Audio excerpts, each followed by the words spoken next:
When this boy wakes up, he immediately realizes he has regressed back in time. Riyun knows he can't waste any time because his family's downfall begins soon, and he's weak as hell. Even though his maid, Colin, and his sword teacher, Alejandro, tell him to rest because of his weak, cursed body, he straight up asks them to prepare a monster for him. Colin is shocked, and Alejandro notices that the boy has suddenly changed completely. Once they're on the training grounds, Riyun prepares to fight a goblin with a wooden sword. His servants are sure he won't be able to land even a single hit because of his fear. And they'd be right about the old Riyun. But this time he overcomes his fear, lands a clean hit on the goblin, and even breaks the wooden sword. Everyone is shocked, but this is only the beginning. Next, Riyun asks them to bring him a real sword, and when the stunned swordmaster finally hands him one, he kills the poor goblin on the spot. With that, he removes the first stage of the curse and no longer feels any fear in front of monsters. But that's only the first step. Next, he's going to unlock his mana, train with the sword relentlessly, and even learn necromancy. He's going to do whatever it takes to get revenge on those who destroyed his family and made him suffer in his past life. But before that, there's the damn curse that's locking away his true potential. You see, unlike everyone else in his family, who are considered the strongest on the continent and possess the blood of dragons, with the potential to become 7th rank archmages at the age of 10 and swordmasters by just 15,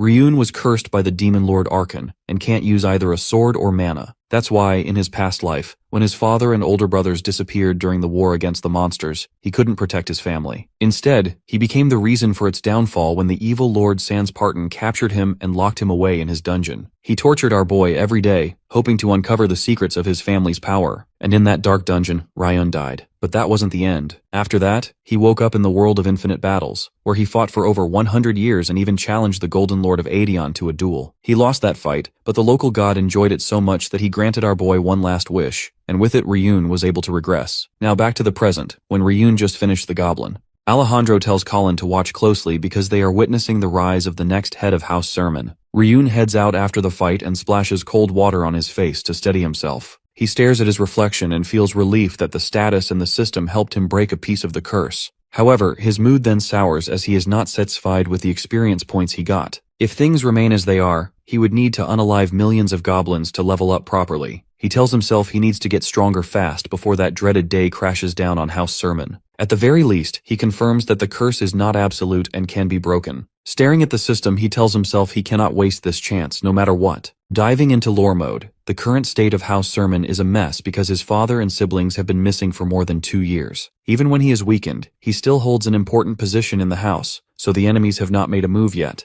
Out of nowhere, he throws his fist into the air in excitement that he has finally found a way to raise his level. He decides it is now time to check out the second method. The scene shifts to a beautiful lady in red wearing a mask as she steps through the doors of the house. They sit together for tea and start talking. She says she heard about the monster hunt and smiles at him before asking if he called her for magic training. The lady is Sena, the leader of the magic section of House Sermin. Like the Knight Commander, she is a 7th rank mage with terrifying skills. No one knows much about her abilities or her life except for the head of the family himself. She puts her cup down and gets serious, warning him not to let the goblin hunt inflate his ego because magic is a completely different world. She explains that she never trained him before because she judged that he had no magical talent at all. Riyun smirks because he already knew that truth. The curse never even allowed him to sense mana, let alone wield it. However, everything changed yesterday, and he then fires back a reply with confidence that he can feel mana now, and the revelation leaves her visibly surprised. Putting the tea aside, Sena creates the image of a cool fire dragon. She then gives him permission to slowly open his eyes. To check if he can truly see mana, she says he should be able to recognize the shape she just drew in the air with her magic. She goes completely speechless when he instantly gives the correct answer without a moment of hesitation. It makes absolutely no sense to her how he suddenly awakened the ability to sense magic in just one night. The fact that he can see her drawings means his knowledge of mana is somehow equal to, or even higher than her own. She starts pacing around in worry, wondering how the little boy managed to progress so far so unbelievably fast. Then, Riyun reveals to her that his ability to see magic is practically useless. He can see mana clearly, but he cannot use the Sermin family's magic development techniques. So he wants her to help him overcome that wall. She is surprised he wants her help when he cannot even store magic inside his body. For that to work, Sena will have to directly force her own magic power into him. She warns him that she could kill him anytime she wants during the process. But our prince tells her that he is already so weak she can one-shot him anyway, so it is not a big deal. The real reason, though, is that she is the only person he trusts with his entire life.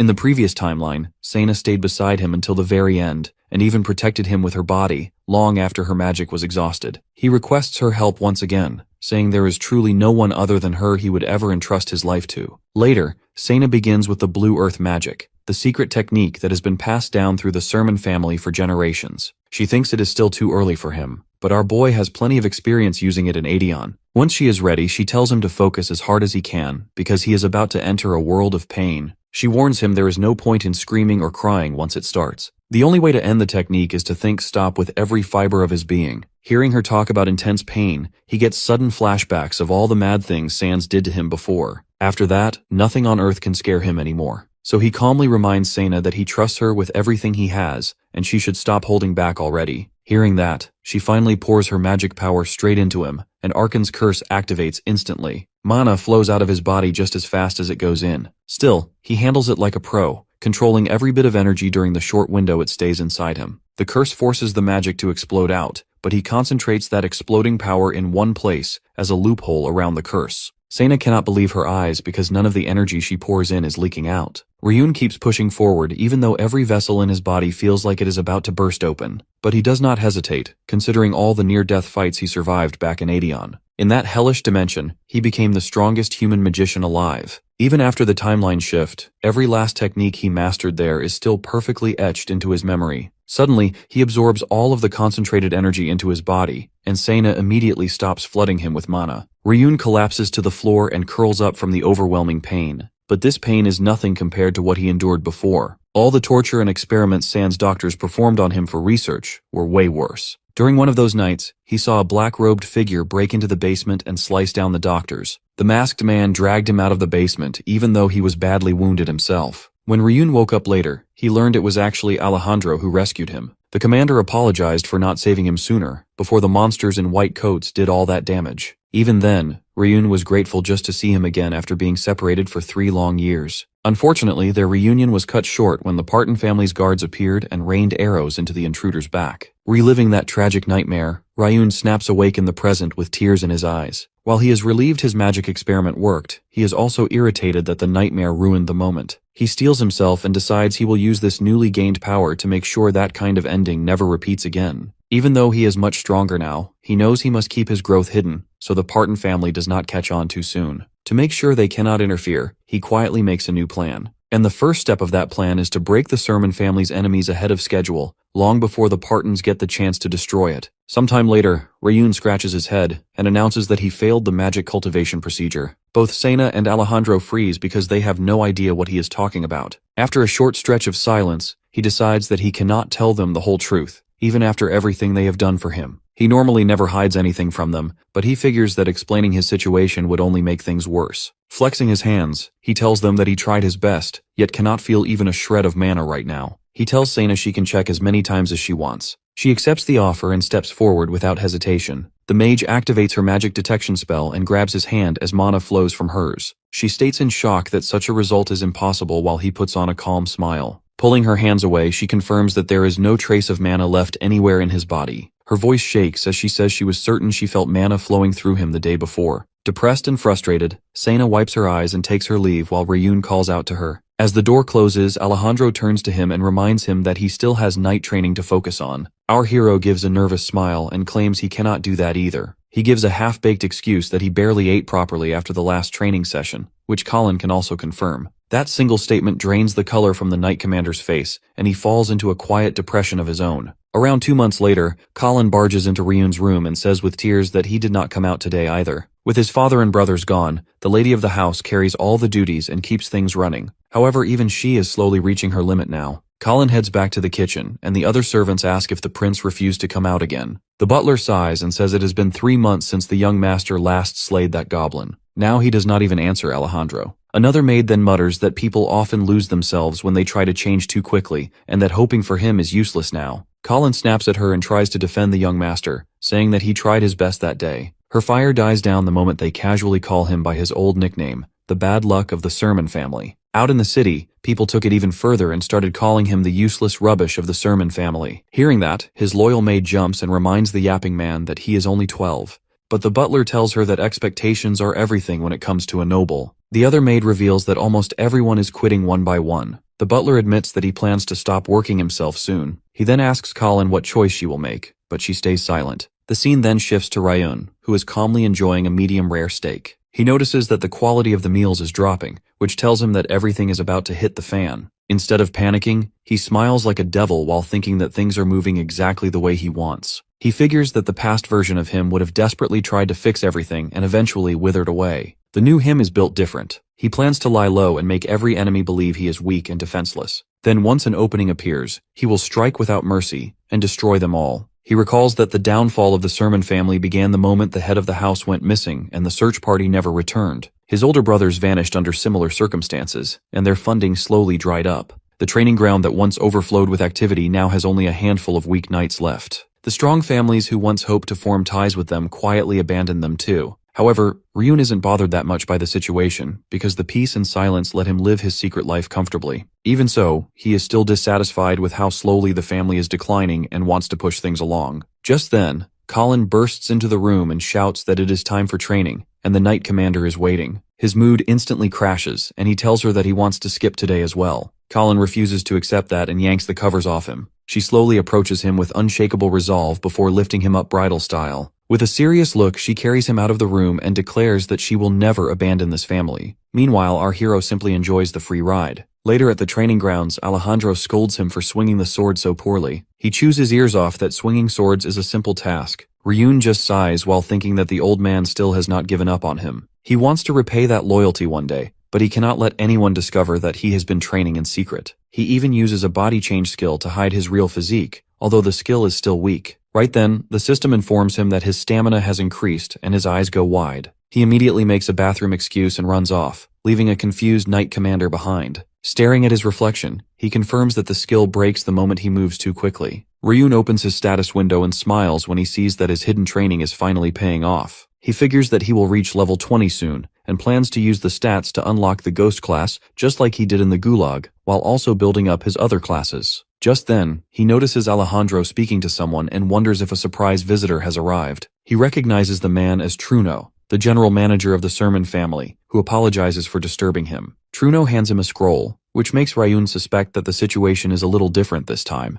However, the events have not changed. Alejandro already guesses what is going on while our hero reads through the letter. It states that the second prince of Darren Kingdom, Kyle, has invited him to the prince's birthday celebration. The young master smirks, pleased that the final piece of his plan has fallen into place. Soon, our prince is on his way to the Darren family's birthday party while still half asleep. Last night, Colin had too much fun playing dress-up with him so he could look as dapper as possible. She desperately tried to come along too, but she and his other retainers cannot accompany him. Unfortunately, the knight commander was sent out to control the sudden attack at the border. The monster assault was completely unexpected. Meanwhile, Sena had to leave urgently because her mother ordered her to return home right away. In the end, that leaves a 12-year-old family head with crippled social skills going alone to represent the entire Sermin family. Truno assures him that he should not worry too much because the Darren family is not foolish enough to pull anything. But Riyun believes that kind of safety only applies to the former Sermin family. Usually the family would simply send a retainer to attend these frivolous events. Now in its current state, our young master has no choice but to show up at a birthday party as the official house head. He does not mind it though, since he still feels responsible for the fast collapse. A few hours later, his carriage stops outside the Darren household. There, he finds Kyle Darren himself and an entire troop of maids waiting to receive him. Truno shows gratitude for the grand welcome in Riyun's place. However, our boy clearly senses the countless eyes aimed directly at him.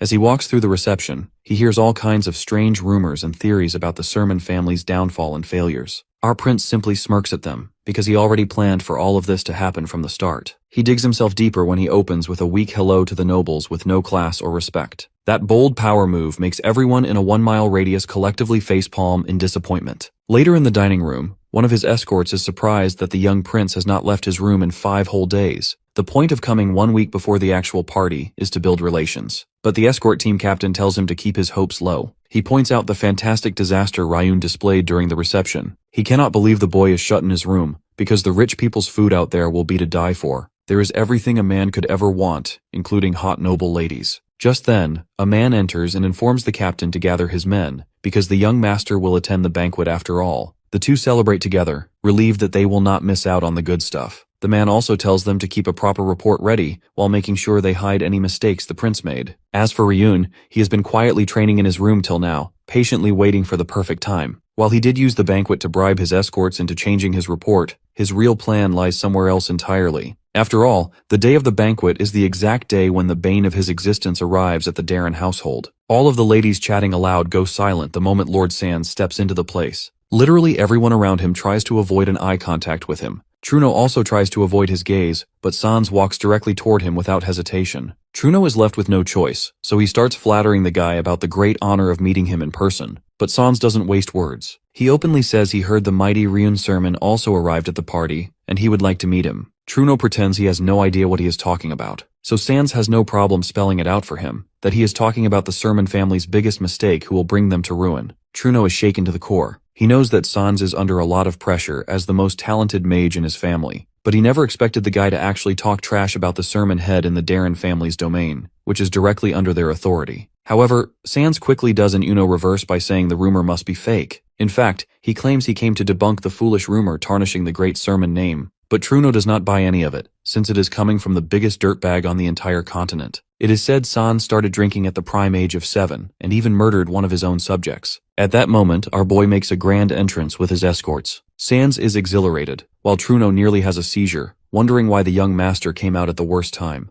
Riyun's aura is so radiant that it makes everyone do a double take on their opinion about him. Seeing him now, they almost reconsider everything they assumed before. But Sands burns with jealousy because our boy overshadows him instantly, just because of his family's reputation. He walks right up to Sands and tells the man he has heard a lot about him from the fourth prince, his brother Lars. Hearing that, Sands smugly says he has heard much about him too. But before he can spill anything, our prince calmly says he is a truly kind person. He brings up how famous Sands was at his academy, and how he had to drop out after a few months because of his sheer popularity. Riyun reveals the messed up things he did, and smoothly reverses the roles. He says Sands once saved a poor kid from a bully, and even helped a female student who was being harassed by a shameless waste of oxygen. Sands is fuming inside, but our boy has yet to land the final blow. When he casually mentions something about his knee, Truno jumps in to defuse the situation. He pretends that Sands helped Lars by bringing him medicine for his injured knee. Then he quickly drags the prince away before things explode. Meanwhile, our boy is satisfied after absolutely grilling the white-haired prick. Sands takes his bold and mocking insults as a clear declaration of war. However, planting pure rage in the man is just the second step in his growing plan.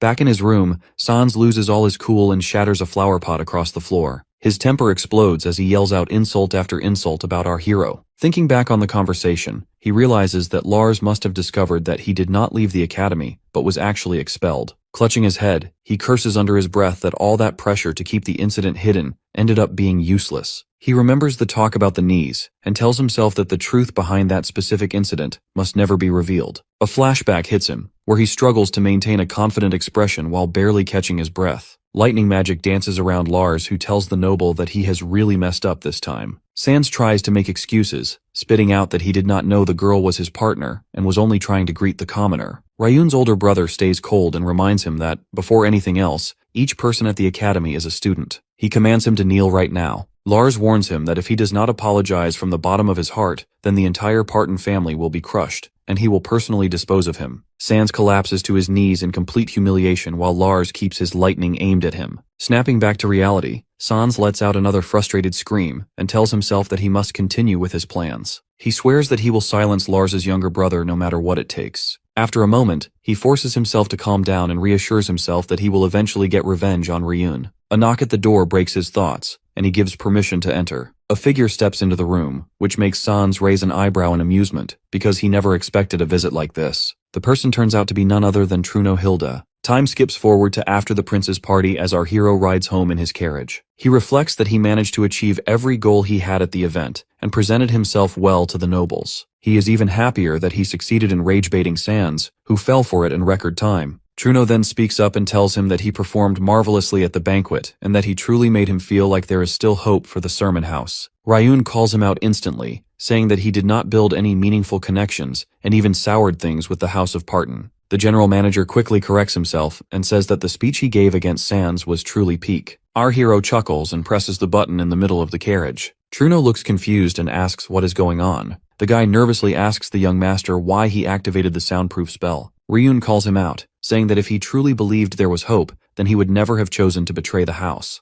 Truno starts sweating and stammers as he asks what the young master means by that. Our boy tells him that his crime is unforgivable, but he is choosing to let it slide since he did it for House Sermin. The general manager lowers his eyes and quietly asks how Riyun found out. Our hero tells him that he has a choice to make right now, and the man can judge himself the same way he always did in the past. As the carriage keeps speeding forward, Riyun lets him in on the secret plan he has been hiding. The idea shocks the manager so hard that he just stares at the boy in disbelief, wondering how someone like him could think up something like this. The manager then buries his face in his hands and breaks into tears as he says that he wants to shout proudly at the top of his lungs right now. Riyun seems satisfied with the guy's choice and tells him that they have already passed outside the capital. Truno looks at him again and wonders how this kid can stay so calm when he knows exactly what is about to happen. He suddenly realizes that it is not a smile on the young master's face but a fierce, murderous intent instead. At that moment, the carriage jerks to a stop, and the knight riding alongside tells the driver to keep going. He notices the driver slumped over dead and barely dodges an arrow flying for his face. One of the knights yells that it is an ambush and orders everyone to protect the carriage. He warns the group that the attackers are firing poison magic arrows, and the mages instantly throw up a protective shield. The knight captain takes control as he swats the arrows aside and demands that the cowards show themselves. Another knight senses that something is off and shouts at the captain.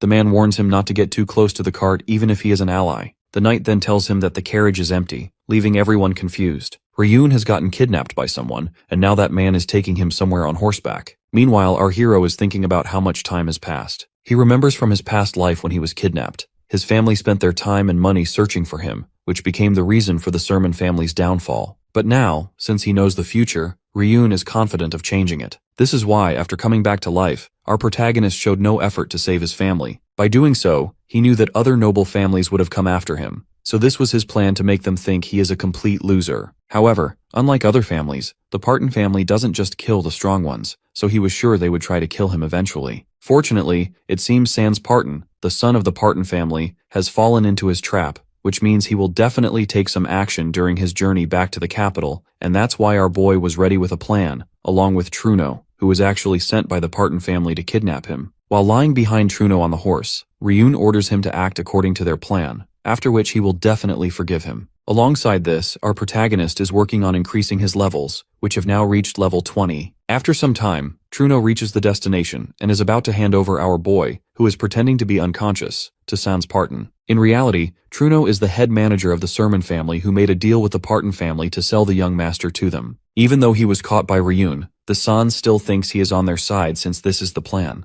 According to their agreement, Sans hands over the information Truno asked for, claiming they obtained it from the Adeon family's intelligence, assuring its reliability. Seeing Truno still suspicious, Sans claims that, though they are also a noble family of the Drea continent, selling information is their main business. He gives Truno the documents, stating they contain all the information about eyewitnesses to the Sermin family's mission of direct descendants. Hearing this, Riyun finally realizes the reason Truno sold him, because he is a loser who can do nothing for his family and status. But his elder brothers are capable enough to regain what was lost, so Truno wants to find them. Although Truno knew the Adeon family had this information, it was impossible for him to obtain it directly, so he used the Paton family. Taking his leave, Truno also pleads with Sans to keep his other promise, which is to return the young master safely to the Sermin family. Once Truno is gone, Sans and his servants walk up to our hero, and one servant asks whether he should kill him, but Sans Paton claims there is no need because his family will abandon him soon, as he is now the real culprit in their eyes. In order to carry out the main plan, Sans must go back. As the scene proceeds, our protagonist wakes up and finds himself locked in chains. Sans Paton is standing in front of our boy, mocking him about his pathetic condition as a son of the Sermin family. Although Riyun knows everything, he acts innocent and asks Sans the reason for being here. As Sans tells Riyun that he has kidnapped him, our hero threatens him about what is going to happen next. Since Sans thinks Riyun is a loser, he laughs it off. After this, Sans kicks Ryun's face, telling him his father and brothers must have died by now. Moreover, Sans mocks our hero by saying that Truno sold him to the Paton family in exchange for information about eyewitnesses to his brother's kidnapping so he can find them, but no one tried to save Riyun himself, since he is a pathetic loser. Furthermore, he challenges our boy, saying the war between their families is just beginning, and that this kidnapping is only the start. At this moment, Riyun glares at him and activates the magic circle power, which leaves Sans too stunned to speak. Still tied to the chains, Riyun declares he has been waiting for this day since his return to this life. Although the green light fills the area due to Riyun's magic, nothing is happening, so Sans again mocks our boy. This time, our protagonist uses the silence magic circle on him, which results in Sans being unable to speak at all. Without the ability to chant any spell, his magic fails as well. Shocked and terrified, he then attacks our protagonist with firebolt magic, which does not require chanting. Riyun was kidnapped under the orders of the family head, who does not want him to die, so Sans is using the second circle magic, which our hero was actually expecting from him, but Sans is making a mistake here. Meanwhile, Sans thinks of targeting our boy's leg because, in this case, his father will not say anything. After analyzing Sans for a while, Riyun activates mana interference, which means every attack from Sans Paton will be wasted. Seeing this, Sans takes out a dagger, and as he is about to attack our hero, Riyun breaks free from the chains, something that isn't difficult for him. Moving forward, our hero uses paralyze magic and makes Sans unconscious. After some time, Sans wakes up, but now he is the one tied to the chains, while Riyun sits in front of him with a dagger in hand. Freeing himself from those chains, Sans thinks they are just ordinary chains without any magic, so he tries to break them easily, but as he attempts to do so, his body is hit by a high current, causing intense pain. Walking towards Sans, Riyun claims he has drawn magic circles over his body. This is actually a forbidden technique of drawing the circles into the flesh, and the blood activates the magic circle. In his past life, the same was done to our boy. First, the awakening magic was used so he would not sleep, and then he was made to endure unbearable pain when scars were carved into his body. Still confused about how Riyun knows this technique, Sans states that to his knowledge, Riyun is not allowed to use mana. Meanwhile, our protagonist has started practicing everything after revival, and due to past life experience, he gained a lot of help. After getting the mana pills 3 months ago, Riyun practiced every skill he could. Moreover, the secret he learned in Adeon was helpful as well, which is that every skill has a circuit and a principle, and mana gets injected into each player's unique circuit to activate it. Furthermore, only master players like him know the existence of these circuits. With all this information, he did not struggle in the second life to achieve skills. Additionally, Riyun has visited this place secretly before to remember the location and structure so capturing Sans Paton would be easier. The magic circle our protagonist is using on Sans was supposed to be the other way around, but now he is going to make Sans experience the real pain. After torturing him for a while, Riyun prepares to leave, but Sans stops him. Turning back, our hero states he can run away before the arrival of Sans's family, which is coming in a week. Sans is shocked at how he knows this, so Riyun answers that he heard Sans ordering his servants to come back in a week. Since our protagonist knows the truth, Sans tries to deny it, saying they will actually come here any moment. But our hero knows he is lying, because if his subordinates were really coming at any moment, Sans would have tried to make Riyun stay there so they could kill him, rather than telling the truth like this. Although Sans tries to convince our boy to believe him, Riyun walks away, already aware of the reality, and tells him he will come again tomorrow. Now he prepares for the arrival of the Paton family, who will come after a week. After 7 days pass, the subordinates stand in front of the place where Sans and Riyun are located. The leader asks if anyone contacted Sans during this period, and one of them responds that although they weren't in contact with the young master, they observed all the passages here throughout the week. The leader then enters the building because the head has ordered that the Sermin child be brought back immediately. Although others attempt to accompany him, he suggests they remain behind. Descending the stairs, the man notices something unusual, but as he steps onto the magic circle, he is immediately attacked by it. To defend himself, he erects a barrier, yet now he is certain that something has happened to the young master. Observing the various magic circle traps scattered throughout the area, he wonders who set all of these up. He creates a double barrier to reach Sans quickly and to identify whoever is responsible for all of this. Reaching the room where Sans is kept, he finds him bound by chains, with blood from his wounds covering the floor. Breaking the chains, the man demands the name of the person behind this, but Sans is too weak to speak. On the other side, our hero is present as well, sitting in a corner tied up with rope. Though Sans requests a healing potion, the man insists that escaping is the first priority, as he still doesn't know who is behind everything, and there are too many traps in the area. The man is puzzled about why the person responsible for Sans's condition didn't take Riyun along, which indicates there must be another motive. At this moment, Sans Paton finally manages to speak, saying that Riyun Sermin is the one who did this to him. Meanwhile, our protagonist remains in the corner pretending to be unconscious. As the man prepares to use magic on our hero, the real Riyun appears from behind, revealing he had used illusion magic as a decoy. Immediately, Riyun attacks the man, challenging him to face him first. The battle erupts between them, and both sides exchange attacks. After some time, the Paton family's man lands a heavy punch on our boy, causing blood to spray from his mouth as he collapses to the ground. Now, while our boy lies on the floor, the man states that although he cannot kill him, he can torture him just as he did to Sans. Unexpectedly, Sans seizes a dagger and plunges it into the man's neck. It is actually Riyun who has entered Sans's body using the soul transfer technique, and to add to that, the one who performs the soul transfer can control his own body as well. Our hero calls this his true trump card.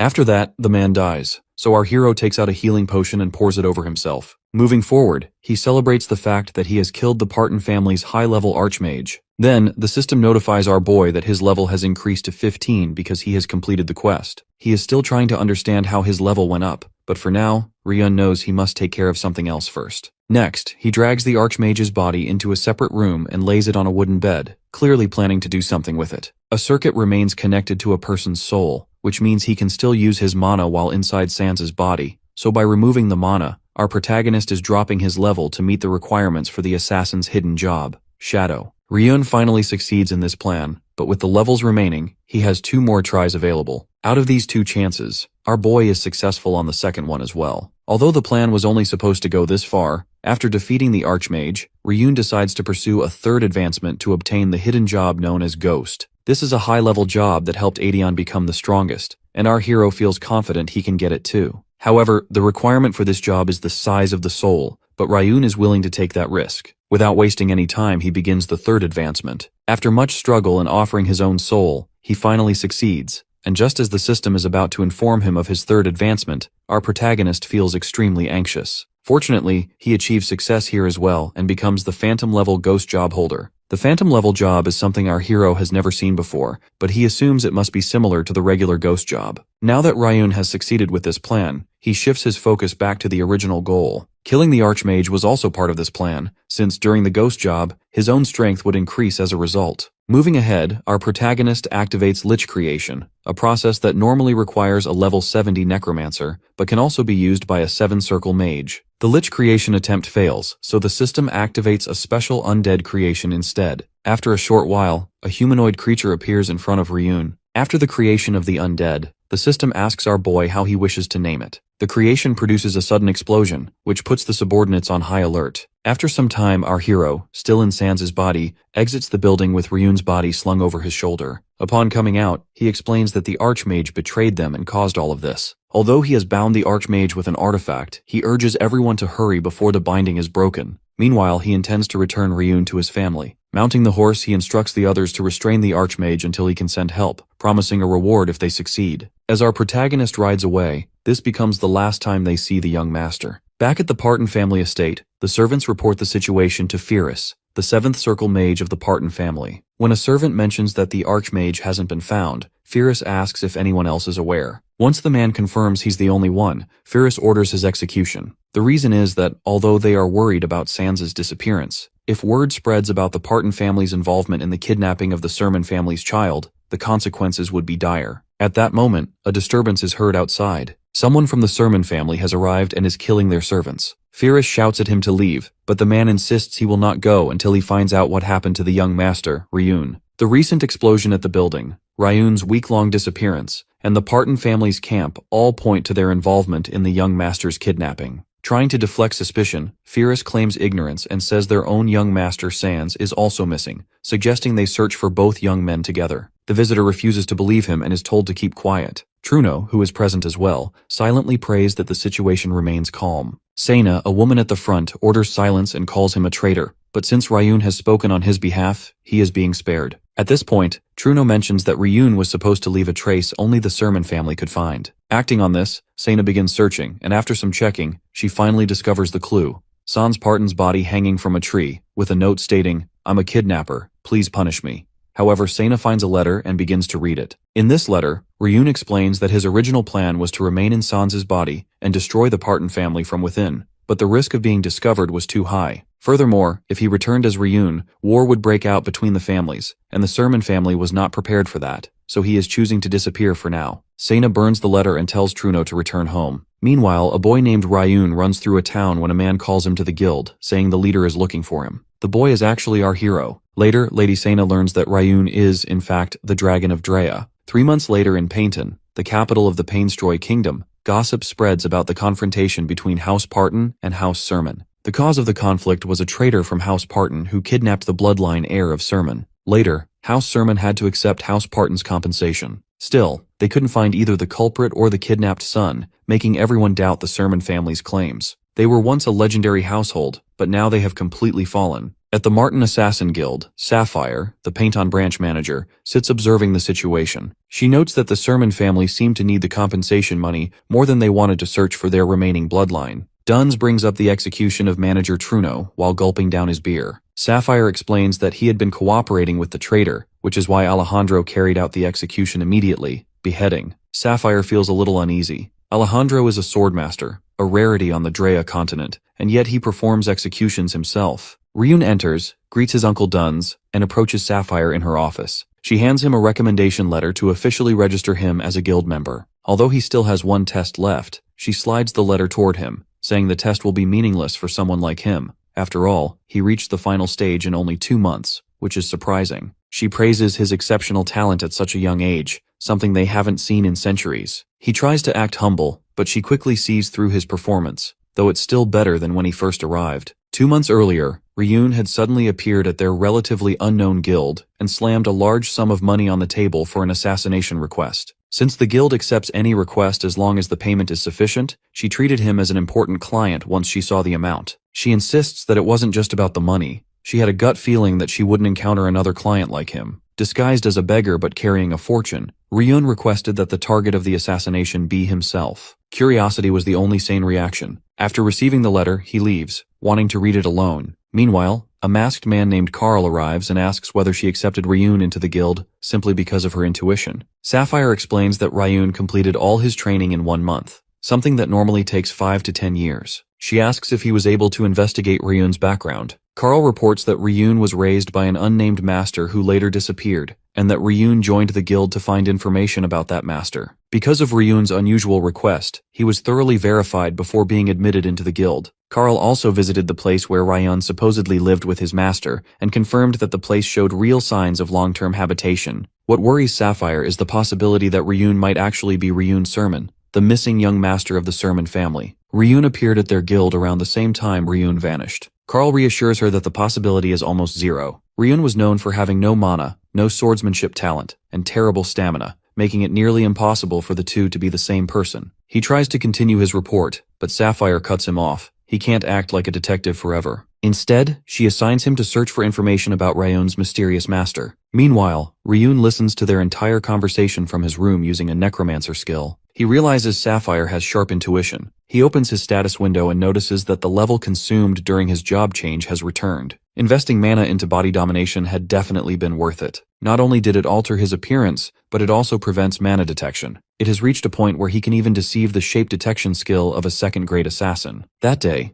an undead girl named Cornac appears. She possesses a remarkable set of skills, and Riyun notices she is a growing undead. He is surprised by her phantom abilities, which were not mentioned in the skill description. When he checks the circuit, a hidden quest appears, one that requires discovering secret conditions to complete. The completion notification popped up after defeating Archie. The combination of Hand of Death, Phantom, a skill circuit, and the quest resulted in the creation of Cornac. Right now she is just a mana-eating monster, practically a parasite to him, but he believes that someday she will become useful. Growth, to him, is about looking toward the future, not the present. Lost in thought, he is interrupted by Duns. Riyun explains that he was simply singing about becoming a full guild member after the test, and someday becoming the branch manager. Duns assures him that at the rate he's growing, it's entirely possible. He then mentions the 3 final candidates, only one of whom can pass the test. Passing will make them an official guild member and a 5th-grade assassin. Paula, Rin, and Riyun stand before him as he announces the beginning of the test. Duns asks for the target's information. Rin reveals details about Alok, a 47-year-old merchant who runs a store and always travels with 3 mercenaries as guards. 2 of the mercenaries are bronze-grade warriors, and 1 is a silver-grade mage. According to a rumor, he recently took a young concubine and visits her every night. During that time, the mercenaries give him privacy. Duns is impressed by the investigation done on the target. Not only that, Rin was also able to find a method to avoid the guards. The only thing that concerns Duns is the guarantee that the target will actually go to the concubine's room. Rin hadn't considered that,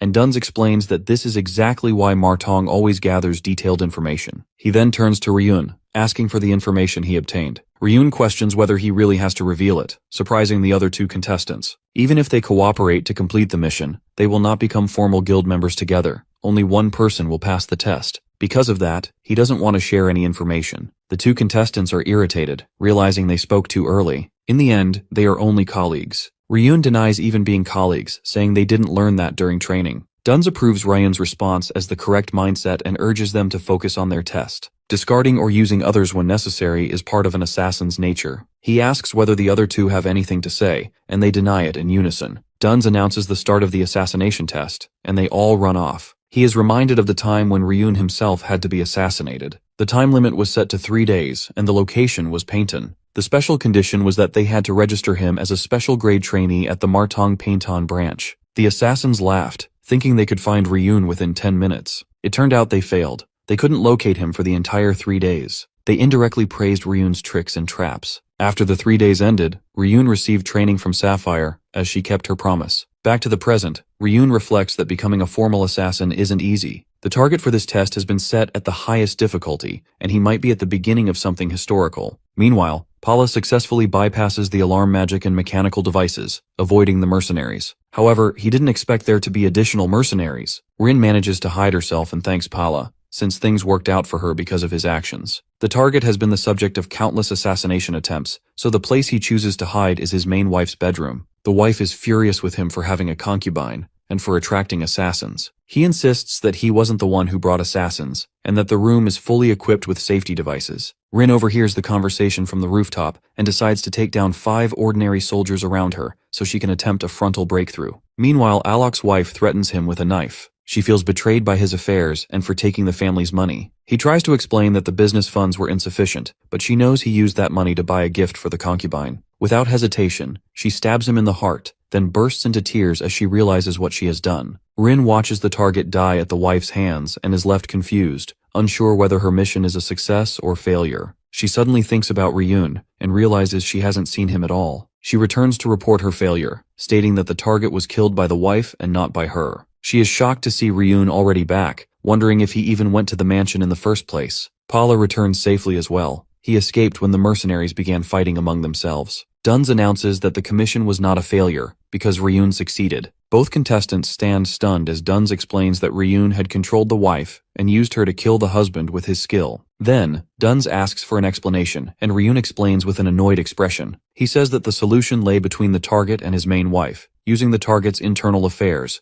making the contestants think that maybe the branch manager had given him special information on the target. But Riyun says that gathering information on him, who is a fairly famous merchant, wasn't a hard task to do, and according to Rin's information, Alok was a liquor distributor and had brought in a new mistress. While the two contestants were busy gathering their information, Riyun had already finished his investigation and started to move according to the plan he had prepared in advance. Paula wonders how he was able to finish investigating before he even knew who the target was. Riyun reveals that the target wasn't the only person he investigated. Everyone in the city with bad rumors or assassination risk was already investigated by him beforehand. He had started getting close to the merchants of the city who knew the rumors, and since he had completed training within 2 months, he was able to prepare for the assassination of each possible target. He prepared everything beforehand, no matter who the target ended up being. It was like revising the whole book for a small test. So while he was investigating, he learned that someone held a deep grudge against Alok, his main wife, Kelly. He got in contact with her while she was constantly being mistreated by her husband,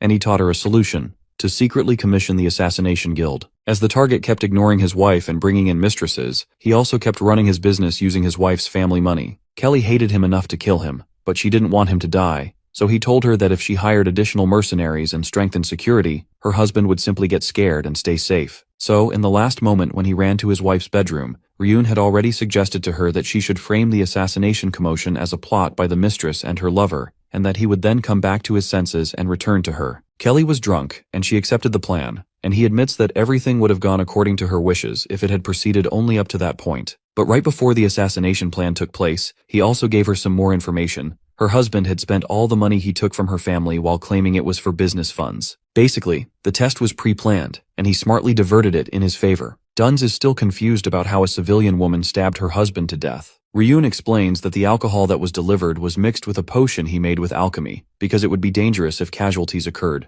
so he mixed some drugs into the water that the mercenaries also drank, and it happened to activate at the right time. The drug had the effect of temporarily clouding judgment and making one easily angry. Paula realizes that the mercenaries fighting each other was due to the drug he created. So in simple words, everything went according to what he planned, and the information he leaked combined with the effects of the drug made Kelly even angrier to the point where she killed him. Then, Duns congratulates him on clearing the test. Riyun also informs Duns that he is about to receive the commission fee and an extra charge from Kelly because Kelly suddenly became a murderer, but it is still a fact that assassins infiltrated. Only they know that Kelly killed him and not an assassin, and she would pay anything to cover herself up for the crime she just committed. All of them are left stunned, considering how high his level must be since his work is really sharp and respectable. Duns sends the two contestants back but stops Riyun. He confronts him about what he has done, saying that the wife now has to live with the guilt of killing her husband for the rest of her life, and that there is something Riyun never took into consideration. Their guild makes assassins, not monsters.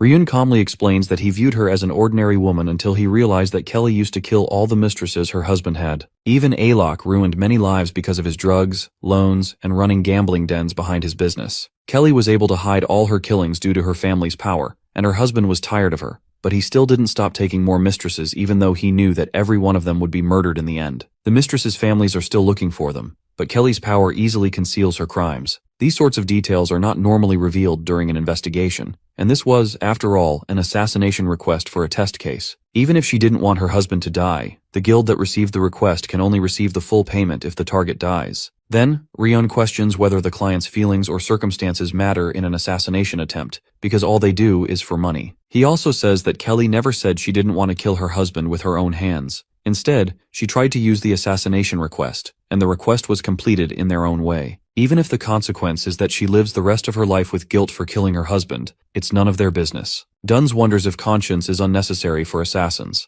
and Riyun says that if they want to maintain their humanity, they should grow their power and change things from the root. No matter how much they search for conscience when taking assassination requests, there is nothing that can be changed, and then he walks away. Sapphire congratulates our boy on passing the test and announces that he is now a formal guild member and a 5th grade assassin. As soon as she announces it, his level goes up. His system notifies him that he has acquired Philip's and Pala's respect and has earned Dunn's expectations. Sapphire informs him that he can now accept the guild's official requests, and he can also apply for promotion if he meets the conditions. She didn't think he would apply for promotion right away, but he cuts her off and begins reciting all the conditions for promotion. Then he immediately asks how much payment the Alok request earned them, without any hesitation, and Sapphire feels a little pressured. She ends up telling him that the advance payment was 10 gold, the completion payment was 10 gold, and they also received 10 gold from Kelly for concealing the murder. He says that even if it was just a test, he is the one who completed the request and earned the additional amount, and since the promotion condition is 30 gold for a single request, he has met the requirement for promotion. He instantly receives the option to apply for a promotion to 4th grade assassin. She tells him to be cautious of being too arrogant and not to take them lightly, since they also have their own laws and policies as an organization. Among assassins, they are only considered the real deal starting from the 4th grade. Mostly though, she is annoyed by his attitude since it disregards the other assassins. She tries to brush it off, but he loudly affirms that he will not withdraw the promotion application. She begins to yell at him, but Duns, who supervised the test, affirms that Riyun is qualified to take the 4th grade promotion test because it wasn't out of disregard for them. It was something important that he showed in the test: pure physical ability. He did not rely on elaborate plans, but on assassination skills using the body's capabilities as an assassin, and he won the assassination attempt with brilliant strategies. And not just that, but they can also take this opportunity to gauge Riyun's skill level, or they could teach him a lesson he will never forget. Sapphire thinks back to the tag game. It was mostly trap techniques. She finally agrees to a promotion test and warns him that assassins must risk their lives for this test, and he accepts the challenge. Later at night, the three of them sit with Duns, and Duns informs him that the earliest the test could be conducted is in a month or two. Until then, he could train him. But Riyun politely declines the offer because he wants to rest until then. He informs them that he will be away from the guild for a while, and once he becomes a formal guild member, it is okay for him to leave the branch's territory. He assures them that he will return before the test, and that he will stop by the Martin branch to check for updates on the test. Then they continue drinking together until they feel fulfilled. Riyun knows that he won't be getting any free time after becoming a 4th rank assassin because they receive requests continuously. Since the target is a branch leader, it's expected that there won't even be time to take a nap, so he needs to leave before that happens. He arrives at the Dark Zone, the land of the dead. Meanwhile, a noble sets out with his knights and sees our boy, immediately questioning who he is. Riyun gets up, saying his leg is injured and he can't walk anymore. He asks the noble to give him a ride to the village, or else he will die there. The noble acts arrogantly, saying he would have killed him if he weren't in a hurry, but Riyun clearly notices that he wasn't in any hurry at all. Riyun begs to be allowed on the carriage, and the noble, named Kenil, is instructed from inside the carriage to put the child inside.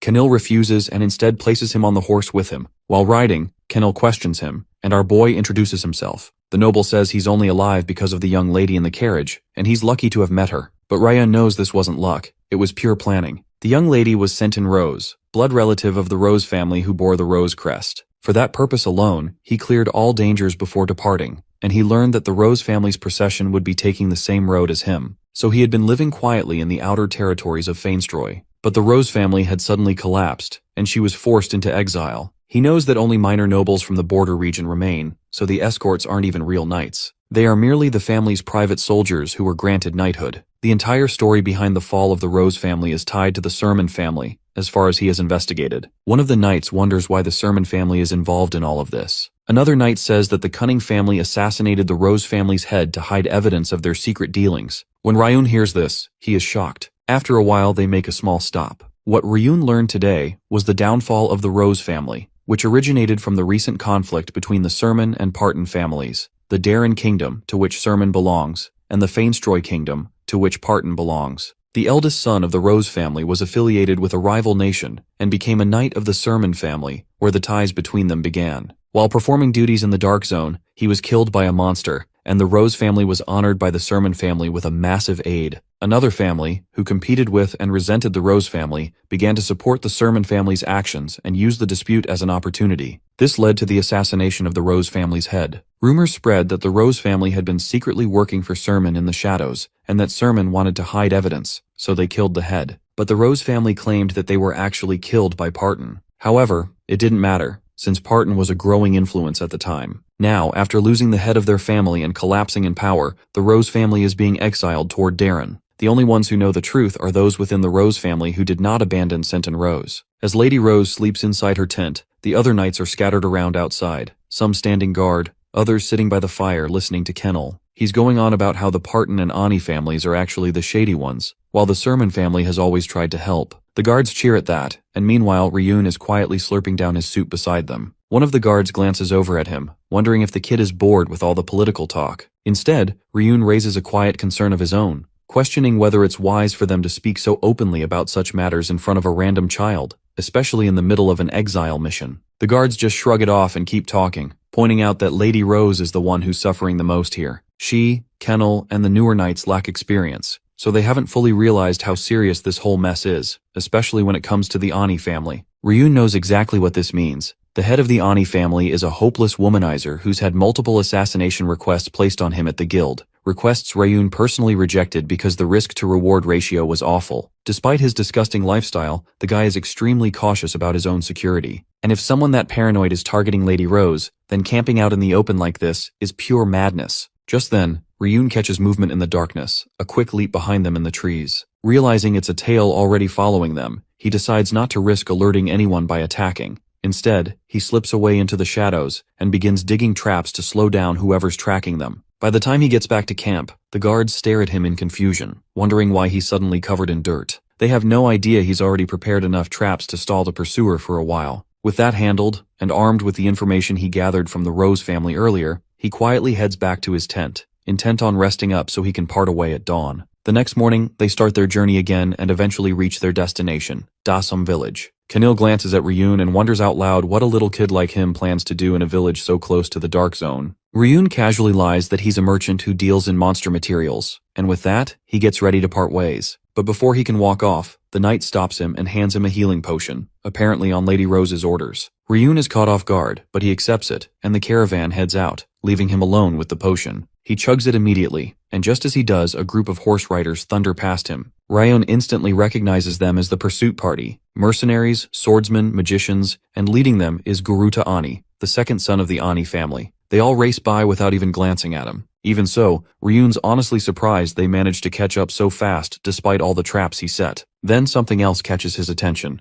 the potion bottle. Up close it looks expensive. Naturally it makes him wonder what Lady Rose was thinking, giving something like that to him when she's basically living like a fugitive and her family has almost no chance of winning. Riyun knows Garuda will catch her eventually. It should have been none of his business, or at least it was supposed to be. However, now that he's taken their pricey potion, he can't shake the feeling that he owes them something in return. So with a quiet sigh, he opens his magic circles and summons Cornac. From all its power, he declares her first task. As the Rose family moves along quietly, Kennel suddenly hears something and instantly goes on high alert. He urges everyone to pick up the pace and motions for the lady to hang back. The others are a little thrown by the sudden orders, but they fall in line as Kennel makes it clear that mana users are chasing them. With the border coming up, he sets a backup plan that if the pursuers catch up, the two frontliners are to grab the lady and get her to safety as fast as possible. Taking charge, Kennel turns and rushes toward the pursuers, ready to buy time despite knowing the Ani family knights are far above his level. Meanwhile, the Ani family riding party arrives at the mountain pass, surprised to see only one knight standing in their way. At the same time, Kennel stops his horse in front of them and warns them to turn away, but is shocked when Garuta Ani removes his hood, revealing who he is trying to stop.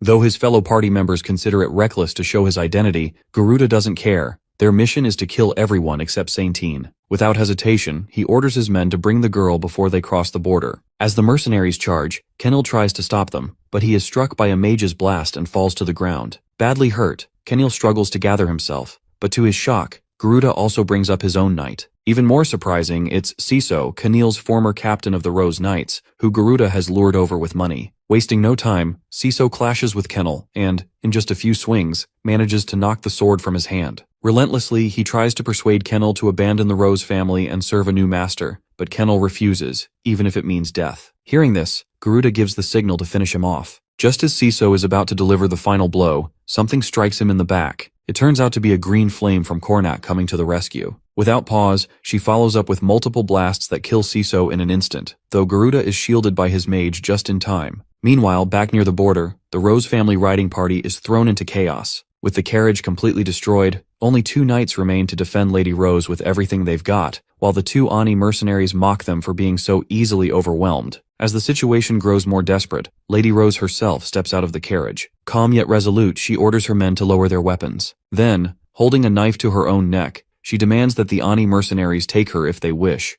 but warns that they must spare her men, or she will take her own life, which is clearly at odds with their employer's intentions. However, to her shock, the mercenary sneers that as long as she hasn't reached Darren, she is neither noble nor anything of worth. In the next instant, one of the mercenaries flashes behind her and snatches her knife, ready to show her what it means to cross a mana user. Seeing this, the Rose family knight attempts to retaliate, but before he can act, Riyun appears in a flash and delivers a powerful kick straight to the mercenary's face. The remaining mercenary, initially shocked by Riyun's sudden entry, is even more stunned when Riyun reveals that he is a Martin assassin who came prepared with a down payment of soup and a potion. Realizing the advantage, Lady Rose quickly puts the pieces together and offers 30 gold for handling everyone. Yet, for Riyun, this is far too little as he is willing to take the 30 gold just for the first mercenary. But there are still the second son of House Ani, the knight commander, and a mage remaining. Understanding the stakes, Lady Rose knows that if she doesn't act quickly and hire him, their exile mission will fail, and House Rose could fall. In an anxious state, she agrees to give Riyun everything he asks, and he gladly accepts. With that, he leaps into the air in a blink and charges at the mercenary, who hesitates, questioning if Riyun, having revealed his identity, is a real assassin. Riyun loads up his attack, and with a single swing, takes down the first mercenary, showing that he doesn't make mistakes, even confident enough to reveal his true identity. Thus, the first conquest at Martin begins for Riyun, with the price being everything. While Riyun lives in his moment of glory, the downed mercenary rises, laughing maniacally, claiming they won't be defeated so easily. Before Riyun can turn, the mercenary he had taken down first swings his sword at him mid-attack. However, Riyun easily dodges, forcing them to realize they cannot let their guard down against a Martin assassin. Reacting immediately, both mercenaries launch into a synchronized assault, using position-switching swordsmanship to attack Riyun at the same time. In response, Riyun activates his body control and acceleration, appearing all around them in the blink of an eye. This completely confuses the duo, who start suspecting illusions as they fail to land a single hit. For the moment, they decide to wait for the perfect timing to counterattack together, but little do they know, it's already too late for that. Riyun flashes in front of the men, revealing that he has already applied physical warnings and other curses on them. Before they can react, and as they begin to weaken, Riyun slashes them inside out, taking them down in a brutal blood splatter. As the sun rises, everyone gathers themselves, tending to the fallen and rebuilding the carriage. Around the same time, Kennel arrives. The moment he steps in, his first concern is for everyone's safety. Seeing him, Lady Rose feels relief and starts tearing up, while Riyun quietly knows it's all thanks to him. Curious, the guards wonder if Kennel took down all the pursuers by himself, but the knight reveals that he received help from a mage who appeared out of nowhere. With that aid, they were able to capture Garuda and defeat the traitorous knight. As they discuss the mage, Cornac herself arrives. Responding to Riyun's magic circle signal, she drops Garuda, wounded and beaten, from the spell. Seeing Riyun,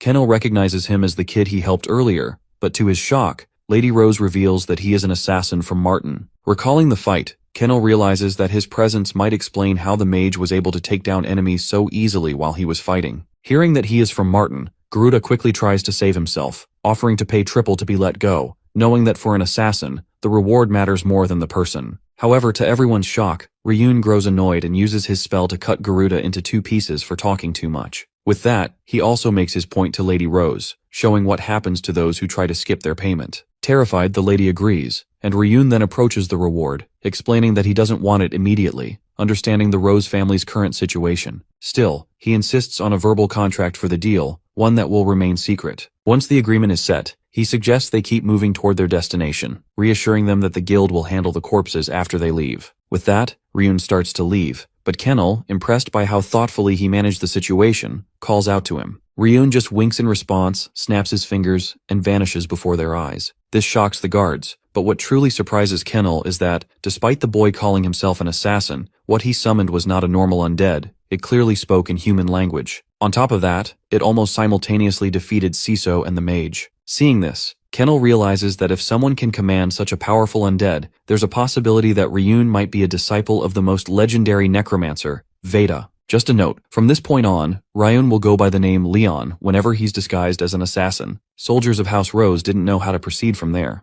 Their boss, on the other hand, had a hopeful twinkle in her eye. All evidence points to Lord Leon being connected to the forgotten arts of necromancy. Leon's undead summons can wield magic equal to a third circle mage or a sword beginner, a level unseen on the continent. If the caravan's running theory is true, the repercussions will be immense. Getting ahead of the issue, Lady Sainton issued a gag order to all her men regarding what just went down. She doesn't mind letting the news of Garuda's death spread. He was pathetic until the end. The Lady of House Rose understands that they got lucky with Lord Leon's involvement for a mere bowl of soup and a bottle of potion. The least they could do is help hide his information. Captain Kennel was startled. The woman in front of him had grown vastly different from the meek girl who fled her castle. She no longer has desolate eyes, empty and drifting out on the road to exile. Given that he was relatively unharmed, Kennel was tasked with returning to Fainton and formally submitting an assassination request to Martin, as Lord Leon instructed. The assassination of Garuda has been completed, but the payment still needs to go through the guild. Lady Sainton trusts Leon's evaluation that there will no longer be any attempt on her life for the time being.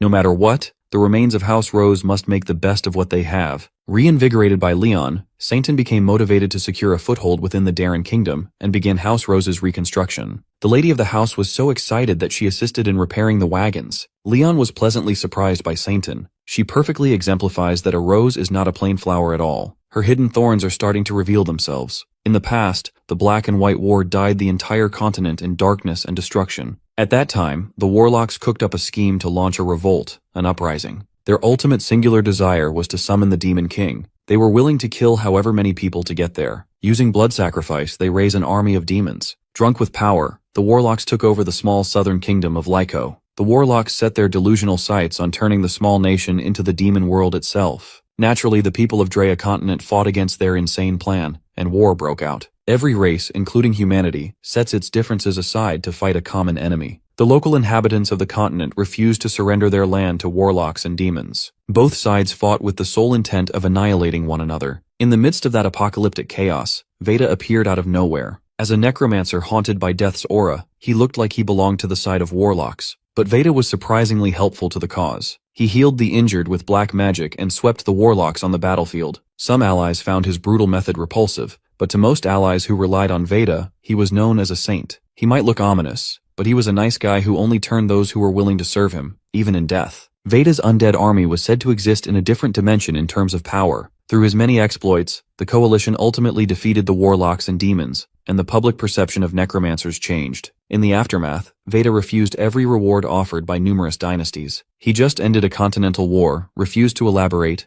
and vanished. Leon's call to show those knights Cornac was the right move. His little undead stirred up a misunderstanding to his advantage. He also uncovered Sainton Rose's potential. Despite the stressful situation, she showed qualities of a shrewd businesswoman. Leon will return to Darren and drop his disguise someday. Establishing a connection with an unexpectedly promising ally is an investment in his future. Riyun's future, While Riyun the noble's reputation falls to ruin, Leon the assassin gains fame. With Sainton Rose at the helm of House Rose's rebuild, it will only be a matter of time before they break out of insignificance. Leaving the caravan behind, Leon covered half a day's worth of distance since Dasung village. He was headed for a mystical gaping hole in the middle of nowhere, the starting point of the Dark Zone. It's time to take on 12 floors of pure madness. Without fear, Leon entered the hole and slowly made his way down. He had gotten deep enough that sunlight could no longer illuminate his way. The only sources of light were the randomly scattered ores, while unspeakable horrors hid in the dark. Humanity has defended the Drea continent for countless years. House Sermin always stood at the forefront of that defense. Through studies conducted by the forces of Sermin, they concluded that the Dark Zone is an underground dungeon, a towering spire, and a vast ocean all at once. It's practically a chaotic maze. The bottom floors 1 through 6 remain undiscovered, only existing in theory. Only floors 7 through 12 have been fully explored. The closer the floor is to the surface, the weaker its monster populace should be. Leon's current position on the 12th floor hosts everything from goblins and mutant beasts to orcs. Riyun was able to study this area back home, just a perk of being a Sermin. The 12th floor was believed to be the perfect place to level up. A grinding spot. Rather than hunting sparsely scattered monsters across the continent, a limited space densely packed with targets is far more suitable for Leon's needs. An ultimate hunting ground to be milked for all it's worth. In the Dark Zone, maps and compasses are entirely useless. One can only rely on navigation through mana. The 12th floor is roughly equivalent to a beginner hunting zone, but with far fewer visitors around, running into others is highly unlikely. Leon had been itching to freely unleash his new necromancer abilities until now. With no witnesses, he can stop holding back. A 2-word chant raised the pile of corpses back to life. Zombie goblins might be low tier, but they are perfectly adequate as meat shields. Furthermore, Hand of Death passively strengthens his summons and increases duration. This floor and this whole place weren't built for someone like Leon. At the helm of a whole undead battalion, the necromancer blew off some steam. The zombie goblins were gnarly. No pain, no fear, just slaughter everything on the way. It did not take long to clean out the 12th floor. Leon's army swelled to about 30 dead goblins. He can't exactly bring them all to the next floor, so he commanded their fall, letting the dead die. In his prime, he resurrected and commanded tens of thousands. Now his current limit is a mere 30 bodies. Although necromancy is stupidly overpowered, controlling dead soldiers individually is a constant struggle with mana drain. Leon can only do what he does due to his extensive experience and rock-solid mental fortitude. His current bottleneck is a severe mana shortage. This Dark Zone expedition was supposed to be an EXP grind to level up, but he is also open to solving his mana deficiency problem. To do that, he'll need to face the Floor Guardian. In Adeon, they were known as boss monsters. For the 12th floor, it was in the form of a big, bad, horned beast. Without an undead army to do the legwork, Leon's progress did not lag. On his own, he had lost count of how many goblins and orcs he personally slaughtered. He killed a few hundred at least. Fighting the same mobs over and over was a pretty good grinding strategy, but it was tediously boring. Even in Adeon, there are very few hunting grounds equal to the 12th floor's monster density. The whole Dark Zone just felt like dozens of dungeons combined and crammed together to vomit out monsters forever. Strangely enough, dead monsters do not vanish upon death in this place. They respawn after a set period passes instead. Among the many monsters of the continent, some formed colonies or interacted with humans amicably. Dark Zone creatures, on the other hand, are perfect monsters that only think of killing. For the time being, Leon elected to focus solely on increasing his magic stat to upgrade some skills. Cornac is in desperate need of upgrades too. Raise Dead increased in rank, improving every subskill covered under its massive umbrella. Leon had done everything that was done through ethical level ups. Now, it's time to abuse methods outside the system. Surprisingly, Cornac found something that greatly interested her, a piece of bone. It was a goblin shaman's finger bone.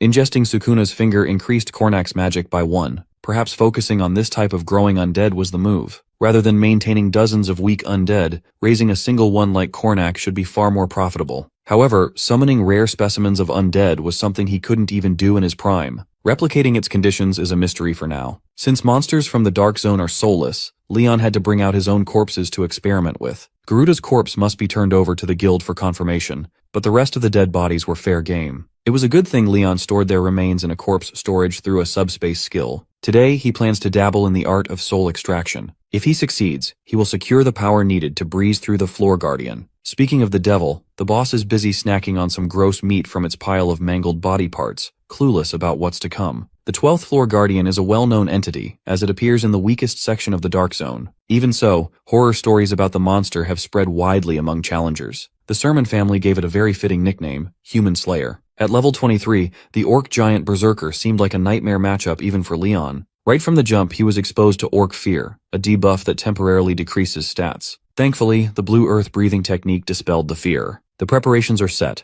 In an environment akin to a maze, mobility is a luxury. To afford such complete freedom and movement, Leon summoned an undead wolf as his mount. His freshly resurrected zombie wolf was originally an Orc chieftain's ride. This ghostly entity will vanish once he stops magic infusion. Befitting of a monster that his family hunts by using overwhelming numbers to take down, the human slayer is a force of nature. The beast was riled up by the presence of Leon scattered all over beforehand. The more worked up it gets, the easier it is to get a clean look. When he saw an exploitable opening, Leon and his zombie wolf stopped hiding. Focusing on offensive power, he slammed the giant with a potent spell from behind. It dealt some damage, but the wound it left was too shallow. If Leon's level had been a bit higher, this would have been quick and easy. To supplement his lack of damage, he targeted the cut he made and exacerbated the injury with wound aggravation. The human slayer roared in agony as a result. Desperate to retaliate, the floor guardian loaded up a curse-type skill. In his efforts to stop the boss from struggling, he pushed the monster to enter a berserk state. It won't feel pain and will gain a temporary power boost. Engaging an angry human slayer in a battle of physicality would be a suicide mission. Fortunately, Leon has his meat shield corpses to take the hits for him. A rabid pack of goblin zombies eyed the floor guardian like it was just a very angry piece of beef. With more bodies on the floor, the boss fight is now a proper raid. In Leon's last experiment using the corpses of Arnie's gang, he failed to create a special undead. Thankfully, he found another way to bolster his army's power through undead enhancement. Using the corpses he failed to convert as fuel via soul sacrifice, his zombie goblin horde was temporarily augmented. The soul of a deceased swordsman granted the goblins access to the knight's abilities. Cornac, on the other hand, consumed the totality of the dead mage's soul. Her abilities were permanently enhanced, and some of her past life knowledge was restored. The commander stays back, Cornac attacks from a safe range, and the juiced-up zombie goblins take all the risk. Without lifting his own fingers, Leon aims to let his summons finish off the bastard. Despite the difference in size and power, the goblins didn't hesitate to throw themselves at the boss. The human slayer was besieged from all sides, completely focused on swatting away the annoying critters. When it finally killed some of the pesky goblins, Leon's trap was triggered. Those zombies were rigged by Leon to emit deadly poison when they die. Since the human slayer was still holding out pretty well despite everything thrown at it, Leon activated Commander's Eye. Seeing the field with extra clarity, Leon monitored the floor guardian's berserk state weakening due to the poison. Once a careless opening was exposed, it was Cornac's time to do her thing. The human slayer already looked busted from the toxins coursing through its veins. It looked even worse as its body began exploding from the inside. Cornac hovered over her prey with a big-ass magic circle, ready to pump out a finishing move. She produced a whirlpool of infernal fire, eager to burn its target below to a crisp. With the master's permission, Cornac unleashed a max-power firebolt on top of the enemy's head. Judging from the miserable state of the floor guardian, her flames might be a bit overkill. She made it rain anyway, making the beast stumble while it was grilled alive. Cornac watched with a sadistic smile as the guardian's limbs were blown up one by one. By the time the fireworks settled, the human slayer was like a giant candle that lit up the entire floor. It was cut, poisoned, and burned without being able to lay a hand on the mastermind of its demise. The tenacious berserker groaned and grunted laboriously, but it held on for dear life, proving itself worthy of being the opening floor's protector. Without a need for human shields, Leon unsummoned his zombie goblins. He watched the human slayer demonstrate a stubborn will to live despite the pain it was feeling. To put a definitive end to the fight, he pulled the Hand of Death. After several days of testing, he managed to rank up the skill, consequently unlocking a new ability. He was rewarded with an ability exclusive to high-tier liches or powerful necromancers earlier than expected, the Vicious Life Drain. A skill that restores the user's health and mana by dealing damage is beyond broken at this stage. To nerf him slightly, the system capped his absorption limit according to his current level. Nevertheless, the stack of debuffs and lethal injuries brought down the Guardian not long after. The hunt for the human slayer was a success. Leon was given special experience points for slaying the human slayer. His level increased, and the system encouraged him to use soul extraction on his fresh kill. The chance of success was estimated at 57%. He assumed entities within the Dark Zone lacked souls, but the system implies that a floor guardian is an exception. The odds are slightly in his favor. He can't let the opportunity slip away. Without hesitation, Leon used soul extraction, drawing the doomed soul out of the dead vessel. It was an intense process. Even after death, the berserker's will refused to cooperate. Through gritted teeth, Leon was able to wrestle control and succeeded in extracting the human slayer's soul. His technique definitely worked, but something felt off. The corpse didn't fade away after extraction. Normally, the empty husk is supposed to dissolve after death before re-emerging in time for the next challenger. If he leaves a giant empty vessel of a floor guardian like this, the patrolling Sermin Knights will undoubtedly discover it. As Leon expected, the Knights of Sermin entered the dark zone after he snuck in. They marched towards the floor guardian's lair, but were startled by what they found. The whole place was marked with clear leftovers of an intense battle. By the scope of destruction, the party's scout estimated at least 30 highly disciplined elite units were involved in this scrap. No groups of adventurers or trainees that large were reported to have entered the dark zone recently. Analyzing the aftermath more closely, veterans could tell that the damage wasn't random. There was a distinct strategy at play. One thing is for sure, humans were behind this bizarre development. The death of the human slayer is now confirmed, putting the Sermin Knights on red alert. Without a floor guardian, the monster on the 12th floor will eventually grow restless and try to break past their designated zones. It is the depleted Night Order's duty to clean up after the unknown hunter's mess. While everyone was trying to solve an unsolvable puzzle, Yang was mulling over some interesting tidbits. His injured arm from the last job hasn't healed yet, but he chose to return to the front lines. Jang didn't see mere leftovers of a battle in this lair. What he saw was the message he had been waiting for. While the knights were twiddling their thumbs, Leon had already found the way onto the next floor. As soon as he crossed a bright cavern opening, he was transported to a completely different biome. It was hard to believe that lakes and marshlands would exist so deep underground. Leon explored the area deeper, and once he was far enough away from the entrance, he opened his corpse storage and retrieved the human slayer's remains. Under normal circumstances, this thing should have disintegrated into nothingness, but it didn't. Furthermore, a different issue has arisen for our boy. His quest list has grown too cluttered. His first system quest was triggered by his victory against Ake, and the second popped up when he joined Martin. The path of the necromancer and the path of the soul appeared when he slew the human slayer. Responding to his curiosity, the system decided to merge both paths into a single quest against his will. The unrelated side quests resonated with each other and triggered the start of the main quest. Veda's Legacy questline has commenced. The Path of Revenge questline has been converted into a main quest to rebuild the Sermin family. On the other hand, the Path of Assassin is now a proper job quest to obtain a Class 4 assassin qualification from Martin. Something had changed in the system. It has started to function similarly to Adeon's system. As far as he could tell, the transformation occurred when he got involved with Veda's Legacy through the Human Slayer. Furthermore, the only world quest he's ever received in Adeon was slaying God. The only way to learn more is to complete what it entails. He used Raise Dead on the Human Slayer and unexpectedly felt some friction in the process. Leon's mana is now being drained at a dangerous rate. He had resurrected many corpses in the past. None of them drained him this hard. No matter how risky it was, it worked. The Human Slayer was brought back from the dead with a more imposing form.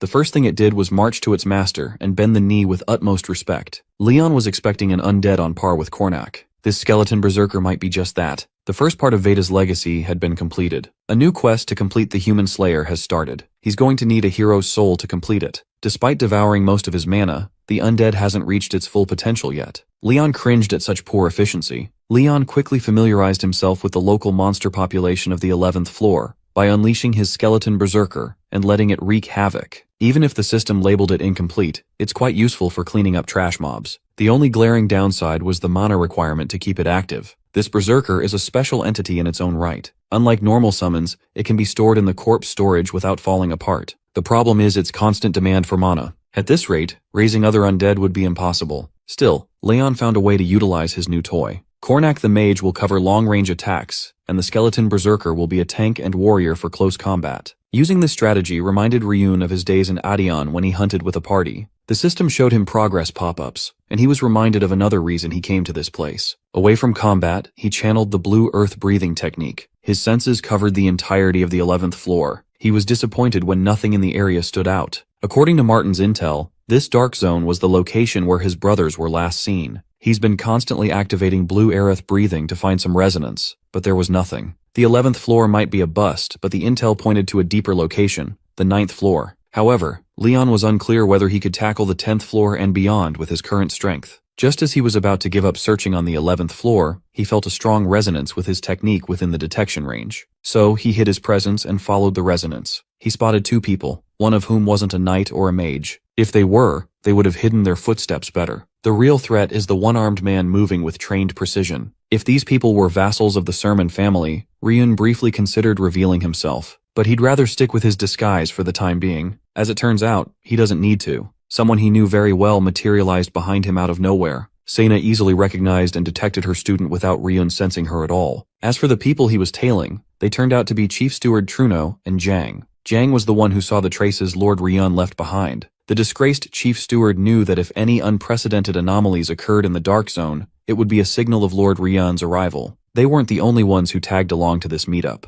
Like a wild animal stalking her prey, Riyun's angry mom cornered her cub. She might look intimidating from afar, but in truth, she was just relieved that her little boy was safe. It's been a while since they last saw each other. Forced to run the family by herself, she was always so busy. Back then, immature Riyun didn't realize that all her efforts were for the family, and for her only remaining son. They never really had a real relationship in the past because Riyun deeply resented her absence. Wiser and older, the current Riyun won't make the same childish mistake. His mom is constantly working to keep the last of her blood alive and well. Sena put up a barrier in the middle of the 11th floor so everyone could speak freely. First, Riyun addressed Jang's severed arm. Jang explained that he was injured due to the Paton family ambush. Due to this wound, he was entrusted with the vital task of protecting the chief steward in hiding. The world believes that the traitorous Truno Hilda is dead, but he's just living low-key in the heart of the Dark Zone with Sena's help. Mom was genuinely proud of Riyun for inspiring such earnest loyalty from his subordinates. He truly captured their hearts magnificently. She's heard that her son orchestrated this complicated web of plans within plans. As Sermin, guardian of the house rather than just a mother, she has the responsibility to ask what's really happening. Celine wanted confirmation if her child truly killed a finger of Phaeton and handed the despicable sons to Sena. With no reason to lie to his mom, Riyun verified what she already knew. Using Son's Phaeton as living evidence, Riyun forced House Phaeton's hand to pay up with a massive settlement. He used his own kidnapping as a gambit and succeeded. Celine was having a hard time believing that her son could make such a big brain move. Puffing his chest with pride, Riyun Sermin assured her that this was real. Though he might not be the Riyun she once knew, he's still the son born of her flesh. Being unburdened by his assurance, Celine thanked the goddess Aldrisi. But before she lets go of the subject, she wanted to know why she could sense the aura of death all around him. Naturally, she detected the energy of a necromancer within her own son. She is a swordmaster and a paladin after all. Clumsy excuses will not work against a holy knight like her. When Sons kidnapped Riyun, the signal for his plan was given to everyone relevant. Truno, Sena, Jangdro, and his mom are all indispensable to the execution of his next moves. To keep them close, he must make them understand the changes he went through. So he told them everything, a careful mix of truth and half-truths. Riyun claimed that he had a dream one day. To be precise, it was a revelation. The dream chronicled the fall of the Sermin family. He saw a territory burning in a war against the forces of Phaeton. The Darren Kingdom and the other great families turned a blind eye to the horrors. Colin and many of Sermin's retainers were slaughtered in cold blood. Truno and Sena understood that if the conflict with the Phaeton family escalated further in reality, the Lord's dream might have come true. It could have ended with Riyun, his mother, and his little sister taken as prisoners. Sena would push her abilities beyond their limits and perish. Alejandro would be riddled with arrows protecting his lord, meeting a miserably painful death. After years of harsh torture and human experimentation at the hands of Sons, Riyun would succumb to the cold embrace of death. Of course, parts of this alleged dream truly happened in his previous life. It made him realize who he was and what he must do. The revelation also unlocked what Riyun Sermin was truly capable of. The dream he mentioned felt less like a child's dream and more like first-hand experiences of a grizzled veteran. Sena and everyone else could feel the vivid horror Riyun was conveying. Celine listened and reacted with reservation. He swore in his name that the dream was the catalyst for everything that has happened. If it were anyone else, it would be easy to dismiss his so-called revelation as utter nonsense. Sena theorized that the power passed down through the Sermin bloodline might have finally awakened within Riyun. Regardless, he's been operating from the shadows to prevent that nightmare from becoming a reality, and he's succeeding. He has the power to defeat the Finger of Phaeton and walk through the Dark Zone by himself. Ultimately, Celine chose to believe her son's story. She recognized his decisions and actions befitting of someone who will shoulder the future of the family. She is ready to support his path with all her might. It was a relief to hear that coming from his mother. There's no turning back now. Encouraged to speak up, Riyun suggested that House Sermin relinquish its status as a great family. Initially, he received some pushback from his people. As chief steward, Truno cannot allow such a drastic decision. Losing their qualifications and being demoted to a common house would be a death knell to any great family. Of course, Riyun was fully aware of the implications. With their current strength, regaining their status would be next to impossible afterward. That status is synonymous with absolute authority and power. Great families stand above nations and hold the right to decide the fate of the world when calamities threaten humanity. They are the only entity qualified to represent the world in matters involving dimensions beyond Drea. This boy was practically telling them to toss what little power House Sermin currently holds, or the Phaeton family will declare war sooner or later. Those vultures know the current state of House Sermin better than anyone. They're just trying to look for a worthy gamble to wrestle the title of the greatest family. Riyun urged his people to consider their chances of winning when that war breaks out. Once a conflict between great families begins, even kingdoms cannot intervene, putting them at a disadvantage. But if they discard their classification and hide under the kingdom's banner, they will be protected by the continent's law. For that to happen, Sermin must pull the trigger. This is not a matter of running away or giving shit up. It is merely a strategic retreat and a brilliant move to lure their enemies into a trap. She should think it over, but they don't have much time. In addition, Riyun suggested bringing his little sister Maria back to Sermin territory. It's a chaotic time for House Sermin, but Maria is his mother's only hope. Celine has certain expectations that only his little sister can achieve. Putting her in the midst of chaos is the only way to draw out what she's truly capable of. Despite how risky it sounds, his mom was surprisingly open to implementing his plans. She also admitted that she should have done everything Riyun laid out long ago. If she can play her part, they can avoid unnecessary sacrifices in the long run. Listening to her boy, Celine believed she was no longer capable of leading the family. Just when Riyun thought everything had lined up, she started tweaking and drawing her sword. She might be a holy knight and a matriarch, but she is a mother first and foremost. As the temporary head of the family, she intends to test whether he is qualified to take on such a heavy responsibility by making Riyun withstand one of her attacks. Tanking a strike from a holy knight swordmaster who once vanquished evil as a paladin sounds impossible. But Riyun understood what his mom was trying to do. He's the only direct heir fit to inherit the highest seat in the house. His father and brothers are as good as dead. Even though it is unofficial, she intends to hand over the position to Riyun right here and now. If he could live through this tribulation, she agrees to take full responsibility for convincing the elders and the rest of the family. Her challenge triggered the creation of a new quest, Celine's recognition. Without another word, Sermin lifted the holy blade above her head. Riyun tossed away his cape and equipped his dual daggers, confidently bracing himself. His mom was once hailed as the Silver Dragon. It was a moniker fit for an absolute monster. She might be a swordmaster and paladin, but she cannot utilize different energies simultaneously. If she leans on the power of a swordmaster, she will use a mana-based attack. And if she taps into her paladin roots, she will use potent holy power. Riyun's success hinges on his ability to react to whatever she chooses. For a split second, he sensed the type of power she was accumulating. He saw the trajectory the sword was traveling in, but his mom was way too fast. From afar, it looked like Riyun couldn't even react and was sliced cleanly in half. Sermin did not hold back, even though her target was her only living son. Even she was surprised that Riyun neither blocked nor dodged her attack. She pulled the holy blade back and saw her child's body turn translucent. Riyun was lucky that his mom used a mana-based attack that he could phase through. Etherealization is a skill that utilizes the power of a ghost, a fundamental ghost ability he mastered over 100 years in Adeon. Despite his immaculate timing and flawless execution, he still sustained some deep wounds all over his body. He's a little out of practice.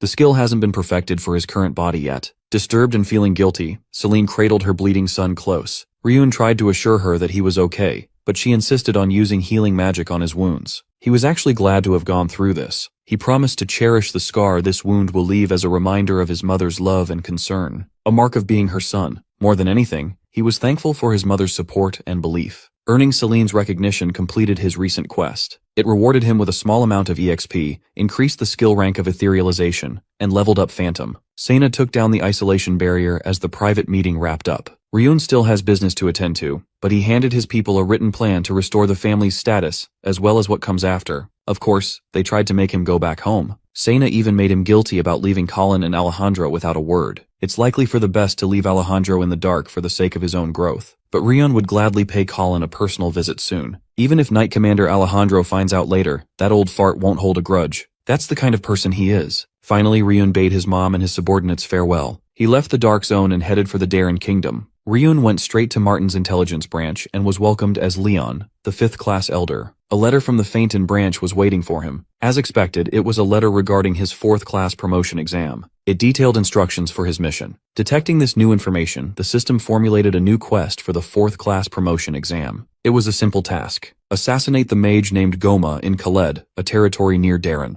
Riyun has heard of Goma of Khaled before. He is a fitting target for promotion to 4th class. According to the intel, Goma appeared in Khaled one day and created a dungeon. Since he settled in there, villagers have begun disappearing one by one. The mercenaries and adventurers hired by the poor villagers have also gone missing. They appealed to the Lord, but no proper investigation was carried out, forcing the villagers to turn to a more specialized organization. Riyun must clear the dungeon and assassinate Goma. No need to overthink it. When he reached Khaled, he saw firsthand how desolate it was. Villagers constantly fear for their safety at all times, and they don't take too kindly to strangers. The only villager who talked to him was an old woman who told him to leave the village, for it is not safe for a mere boy. She doesn't know what brought him to her small village, but she warned the boy about the fog of death that settled over this place. In Kaled, men of all ages, adults and children, have been vanishing without a trace. The disappearances are inextricably linked to the foot of the mountain near the village where the sorcerer settled. The old woman doesn't want to see another boy perish and advises Riyun to get lost. But when her daughter showed up, the young blonde insisted that nothing was wrong. Since Riyun is obviously from out of town, she pointed him in the direction of the village inn where he could stay. It was obvious that she didn't want him to leave Kaled for some reason. The old woman tried to warn him again while the daughter forcefully dragged her back to the house. Martin's intel included accounts of schemes luring outsiders to this place. Rumors imply that the mercenaries and adventurers deployed were being sacrificed in place of the locals. Keeping that in mind, Riyun headed for the inn with a gut feeling that he shouldn't hunt Goma immediately. No matter who the target is, operating on incomplete information is something he would never do. Besides, he's meeting someone in town. In fact, they had already found him. At the inn, he struck up a conversation with the innkeeper about old Lady Sermin from earlier. According to the innkeeper, old Sermin is a tragic soul who lost both her sons recently. Miss Innkeeper confirmed that the village men, as well as travelers visiting the village, have been vanishing, so he had better be careful. The Lord of Kaled supposedly sent private soldiers to investigate, but found nothing. Still, she was feeling optimistic now that the locals pooled their money to recruit some real experts to handle the mess. She was, of course, talking about the assassin guild, Martin. It cost them a lot of money to enlist a real heavy hitter. Even Miss Innkeeper was drained of her funds. Although it goes against her business, she kindly advised the young man not to stay in the village for long. Suddenly, the empty inn was filled with even more visitors from faraway lands when a party of mercenaries entered. They weren't some cheap company either. Their group had a mage, a red-haired baddie. The leader of the pack was dressed like Dr. Strange. He demanded to be served some food while the rest of the mercs complained about how long they had traveled. According to the blue-haired Bayak, their client will meet them at this inn. Riyun caught a glimpse of silver badges on their chests. Silver rank parties are quite competent. The crowd within the inn continues to grow as a young lady, obscured by a dark cloak, enters. She wasn't the client the mercenaries were waiting for, but she walked past their table, quietly evaluating the party. The lady then approached Riyun and asked for permission to sit next to him. Without waiting for a response, she took a seat, took off her cloak, and got more comfortable. The pink-haired lady introduced herself as Lavina. Surprisingly, she knew who Leon the assassin was. This girl must be the assistant sent by Sapphire for the dungeon raid. Honestly, he was quite pissed that Martin sent a mere guide instead of a fellow assassin. Calling him by his name in an open space is reckless and unprofessional, but she doesn't seem to know that. She was just honored to meet him. She went on and on about how everyone at the Martin branch had been talking about the new outstanding talent, and how nearly everyone had compromised his cover. He had to force her to shut up or else. Thankfully, she understood what he was trying to say. On the other table, Bayak is growing impatient with their absent client. Apparently, he gave up a troll hunt to come to this backwater village, hoping for a worthwhile payoff. Clearing their first dungeon could be a chance to make the Steel Shield mercenary group famous. If things go well, they can even think about a promotion. Overhearing their conversation, Lavina ominously whispered that these mercenaries are just rookies. They have no idea how utterly terrifying a dungeon really is. Looking at their equipment, none of them appears to be a specialist in disarming traps or pathfinding. They're just a group of brutes thinking they could fight their way through. Even worse, it's obvious that they're overly relying on a single mage. They're treating her like some kind of universal silver bullet. That's why Lavina only respects professionals like Leon. Finally, the client who called in the Steel Shield mercenary group arrived. It was old Lady Sermin. She wordlessly tossed a sack of riches to the table, letting its precious contents glimmer and spill. Sermin scraped together her entire life savings to afford their service. All she wanted was the death of the mage preying on the village and for the body of her sons to be brought back home. All she wants is to bury them in a sunny spot. The mercenaries didn't give a damn about her sob story.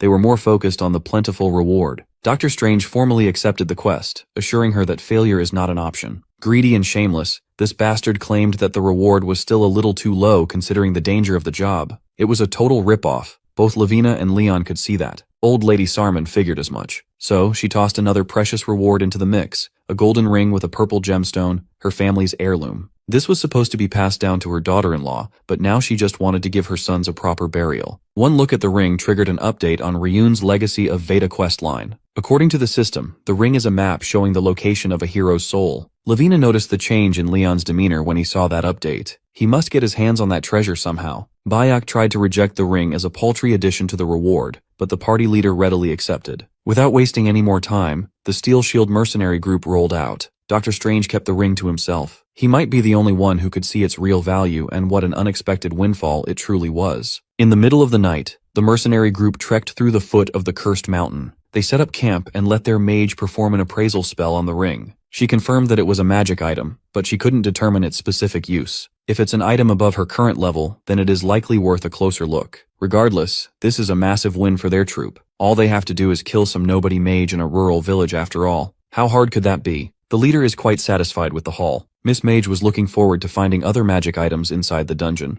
There's bound to be something valuable in there. After the quick appraisal break, they continued their trek. At the same time, Leon the assassin monitored their every move from a safe distance. All he could say was that these bozos are way too overconfident in their skills. They're about to barge into an unknown dungeon without even gathering proper information. Lavina could tell from the look on his face that he was silently judging the mercs. She was acting more like an overseer than an assistant. She could tell that he only moved to tail these rookies because of that magic ring they received. She is dangerously observant. Since Leon just wanted the ring, she casually suggested killing the entire group and taking the goods for themselves. Leon did not appreciate her crudeness at all. He is an assassin, not a bandit. There's a difference. He won't debase himself to the level of a common thief. A few minutes later, the mercenaries reached the dungeon entrance. They didn't even inspect what they were going into. They just stepped right in. Not long after, Leon and Lavina stood before the magical entrance. This time, she could yap and annoy Leon all she wanted because of the noise suppression ring she lent him before they left. He asserted that the guild gave him the ring, not her. Despite his prickly attitude, Lavina was happy that he was assigned to assist a promising talent who received a designated request as soon as he became a regular member. Everyone in the guild couldn't shut up about the assassination of Garuda. They say the fallen Rose family commissioned Martin for a massive sum. Lavina heard they earned 100 gold in one transaction, and Leon was kind enough to put the entire commission back into the organization. Martin was supposed to get just a portion of that, and a hefty sum should have been paid out to Leon separately. Once guild commission fees take a cut, he would suffer a huge loss. But upon thinking about it, Leon was convinced that Lady Rose isn't the type to spend so much money foolishly. She likely overpaid to generate buzz and ensure the news reached him. Lady Sainton Rose is basically forcing him to seek her out, even if it's just to settle the score. Lavina's glazing continued until Leon held her lips shut. Leon's distaste for the incompetent mercenaries was palpable. Come to think of it, he followed the promotion exam through a quest only to encounter a map for a hero's soul by chance. Everything lined up too perfectly. It feels too convenient to be a mere coincidence. Following the rookies wasn't originally part of the plan,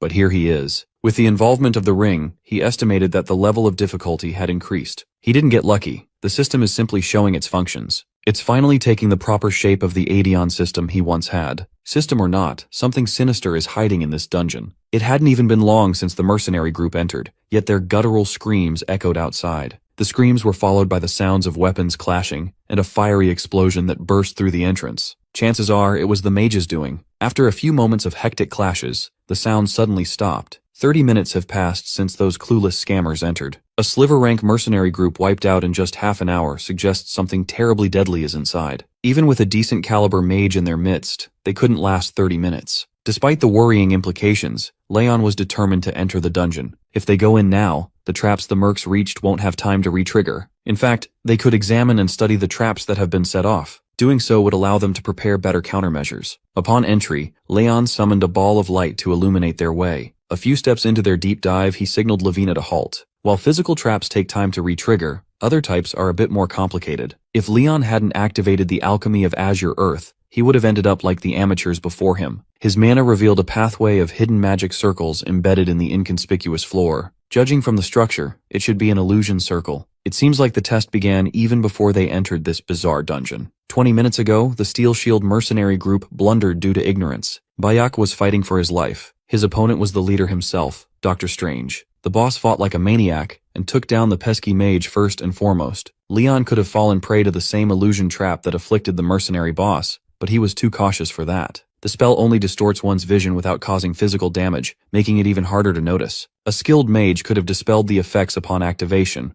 but those who stepped on the circle unknowingly likely went for the mage first. Parties usually prioritize dismantling physical traps, and often fail to account for the rarer magic traps. There is a skill called Detect Trap that scans for them in advance, but only higher-level parties could employ that strategy. Those noobs who entered before Leon and Lavina are probably doomed. When the Steel Shield mercenaries entered the dungeon and activated the magic trap, their mage yelled at everyone to stop, but she was too late. The illusion magic easily took over the weak minds of their frontliners. Bayak tried to calm his boss down, but Dr. Strange was utterly lost to the spell. The other melee fighter in the group was also afflicted. He saw the boss as a monster. They sliced each other up, ignoring defense, and focused on causing as much damage as possible. The mage could still salvage the situation, but she needed time to analyze the trap first. To buy herself that time, she used a small explosion in an attempt to snap her comrades out of the illusion. Unfortunately, Bayak could not protect her while she was chanting. A humanoid creature snuck up from behind and slashed her body open with its claws. As a result, her explosion magic grew out of control, burning everything in sight. Severely weakened by the trap, more humanoid creatures came out of hiding to feast on human flesh. Attacking one another and falling prey to an unknown enemy, these mercenaries were truly unlucky. The aftermath of their demise is still fresh. Based on the bloody drag marks on the ground, Leon was certain that the mercenaries weren't dead yet. Their souls haven't departed yet. Someone or something dragged them deeper into the dungeon. Whatever took them in was particularly drawn to the mage. Leaving a mage's corpse at the entrance might provide clues about the traps to any other raid team. Upon closer inspection, Leon found that the culprit's footprints were subtly different from a human's. According to the intel from Martin, when Goma first appeared in the village, he didn't hide in the dungeon right away. Originally, artificial dungeons created by mages were just spaces intended for research, training, and occasional unethical experiments. But Goma built his dungeon at the foot of Khalid's mountain. He lived among the villagers without issues for a while. Once the village men began disappearing, he was deemed the prime suspect and forced to hole up in the dungeon, never showing his face publicly again. A dungeon on the outskirts of a village, a mage in hiding, and missing local men. There must be a link in the middle of it all. It is possible that Goma trained monsters to kidnap targets, but to abduct grown men, the monster used would have to be at least orc level. If that were the case, tracks and traces of their existence would have been found long ago. The one responsible for the abductions is likely human. It's more natural to assume that Goma has an accomplice on the outside. He's in bed with someone who can come and go from the village freely, subdue adult men without a trace, and transport them alive while avoiding detection. Once the first few kidnappings went down, it was easy to pin all the blame on Goma as the culprit. In turn, more people were lured into the dungeon in search of their missing loved ones. The mercenaries and adventurers who came before likely met the same fate as the Steel Shields. All Leon has is a working hypothesis, but it was better than knowing nothing. It's still a mystery why only men are being targeted.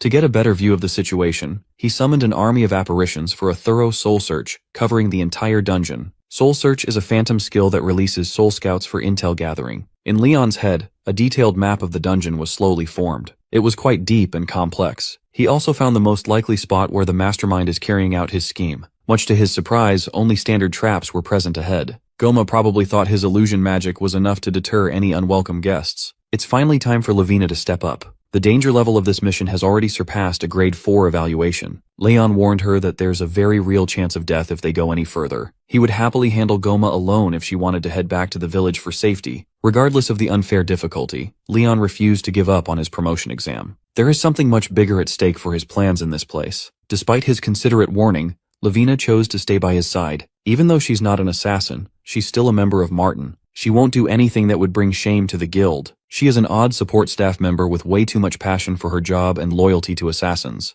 Maybe she's hiding another motive. Leon can't really get a solid read on the young lady. He promised to protect her as much as he could, but she can only blame herself if he fails. The duo traversed the dungeon according to Leon's mental map, while Goma watched their every step through an HD crystal ball. Goma attributed the survival of these two Martin rats to luck. There is no way they bypassed his illusions effectively. His sources told him beforehand that a 5th-class assassin was coming for his throat. Maybe his intel was wrong. His traps have never allowed any intruder in until now. His life's work is now being dismantled by brats. Goma refuses to see the results of his painstaking cultivation in this god-forsaken hole come to nothing. Those Martin brats would be the perfect prey for his lovely rat men. While the villains schemed, Lavina showed Leon how useful she could really be. With the right tools, she deactivated every trap trigger in one zone. Admittedly, he was a little impressed by her handiwork. When asked if she only tinkered with physical traps and nothing else, Lavina showed him a mana stone. Compressed magic spells can be stored inside a special ore. Mana stones are expensive and hard to handle, yet Lavina proficiently used one to deactivate the rest of the magic traps along the way. This type of disarming technique usually requires a deep understanding of mana structures and a high level of skill. She works fast too.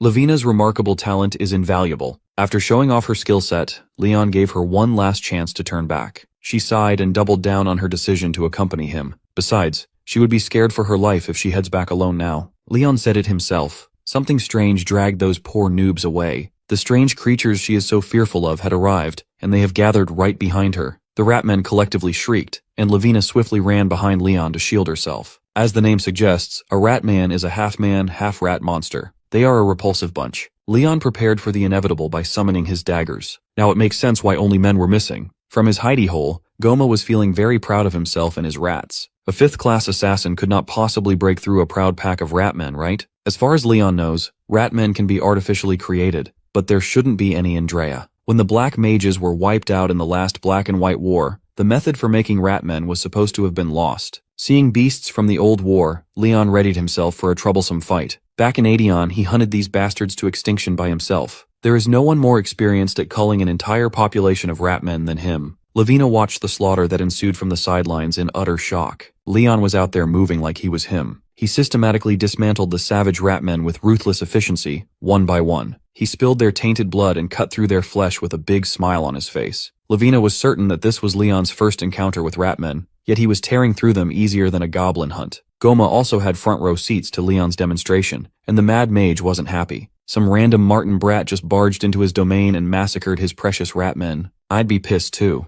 Now he was truly fearing for his life. If that kid makes his way all the way to his position, he'd be done for. Still, he can never flee and give up the very reason he came to this place. While Leon was mowing every Ratman that dared to enter his range, the deranged mage was admiring a grimoire sitting atop a menacing altar. His eyes were full of greed. In his eyes, this book is his everything. A man smoking a pipe, interrupting his creepy habit, reminded Goma of the conditions for lending the book. All he has to do is continue with the experiments like usual. There's no need to worry about the intruders at all. They'll be dealt with accordingly. After all, Goma is a very important man for this whole operation. Some might even say he's the treasure of this forsaken territory. However, the owner cannot allow anything beyond reading and researching the book. As long as Goma follows the rules, his status and safety will be guaranteed. After clearing dozens of Ratmen, painting the floor with their blood, Leon found something odd. No matter how he looked at it, those Ratmen could not have forged the weapons they were using. They do breed at an incredible rate. A month-old Ratman is roughly similar to a goblin in level. In just a year, orc-level Ratman warriors are born. The dungeon was made just a few months ago. The weapons the Ratmen wielded were far too well made for natural progression.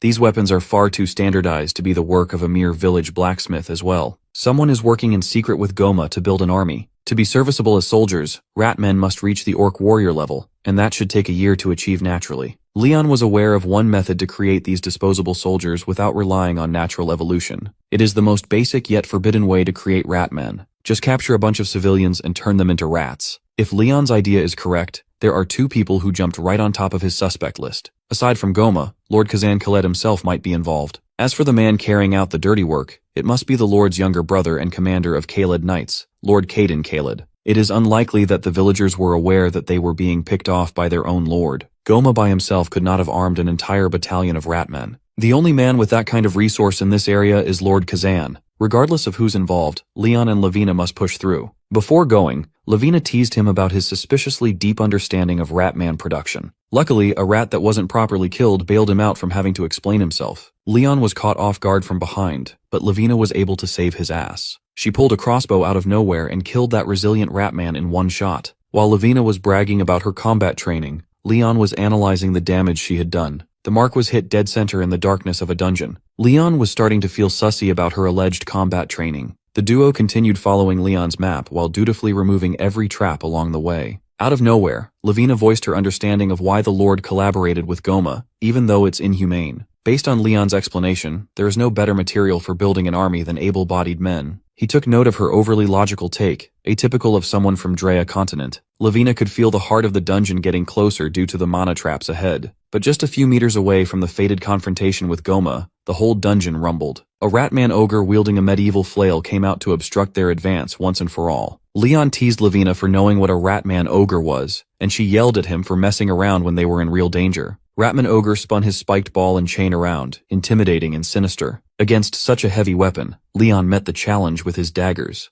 No matter how skilled he is, it looked like a mismatch. Fortunately, he didn't have to deal with the ball when he could just cut off the chain. With the mana sword active, he could probably slice through any steel. Lavina had never seen a 5th-class assassin manifest a mana sword before. It's Leon's turn to go crazy with a counterattack. Surely he could count on her for backup. Lavina immediately tried to show that she could contribute by firing off a crossbow barrage. Every bolt bounced off the Ratman ogre, not leaving a single scratch. Leon had to pause and give her a scolding for attacking head-on like a dumbass when she was supposed to use the surrounding traps to her advantage. Taking over the fight, Leon used information search on the level 20 Ratman ogre up front. It should be at a similar level to the human slayer. The most troublesome part of the fight was the pure power of the flail. If Leon decides to use his necromancy, he could win very easily. But it's too early to reveal his cards when the enemy is watching. For now, he activated physical acceleration and physical control at the same time. Ratman Ogre tried to squish him like a bug with crude attacks, but he was too agile. Physical acceleration gave him enough agility stat increase to finally move comfortably. Aside from speed, his most effective attack comes with a bit of risk, but he might have no other choice. Continuously stacking buffs, Leon enhanced his mana sword, greatly increasing its sharpness and attack power. Watching from the sidelines, Lavina was loving every second of the show. The ogre roared, extended its claws, and pulverized the ground Leon was standing on. Gone like the wind, Leon reappeared above the monster's head with his twin daggers ready to cut shit up. He carved that rat's body on his way down. Although his landing afterward was a bit sketchy, one good stretch of quick slices was all he needed. The ogre's wound was immediately infested by Leon's curses. In one combo, he gave that rat a physical weakening curse, a slow curse, and a skin defense weakening curse. It was brutal. Now's the perfect time for Lavina to step up and trigger the traps. The cavern walls opened up, and the steel arrow traps all around the area were triggered. It was a perfectly timed barrage that left the rat looking like a hedgehog. Not the type to leave it up to chance, Leon cracked the rat man's skull open for a finishing blow. His second time fighting a monster at the field boss level was a massive W. Lavina could not believe that she just participated in that kill. While Leon was yelling at her to chill out, something zoomed into their position from out of nowhere. Leon felt the killing intent directed at him, and his instincts kicked in. The commander of Caelid Knights, Caden Caelid, finally came out to play. His sword met Leon's, and the disparity in their levels quickly became apparent. Lord Caden maintained a cocky smile on his face throughout the whole exchange. Leon held his twin daggers firmly, taking the threat seriously. Instead of playing it passively, he charged in for a melee. Admittedly, Caden was impressed that a kid so young could utilize a mana sword so well. Their intel listed a 5th-class assassin, but the boy is obviously above that. Leon knew he was fighting one of the masterminds behind this inhumane operation. Just when he was about to go all out, something sinister prevented him from doing so. The Curse of Arkan flared up at the worst time possible. Due to the recoil from using tons of mana in the fight against the Ratman Ogre, he's being subjected to some nasty drawbacks. His mana recovery and stamina recovery slowed down, but that can be offset by his Azure Earth refining method. Fortunately, his training paid off, and he wasn't hampered as much.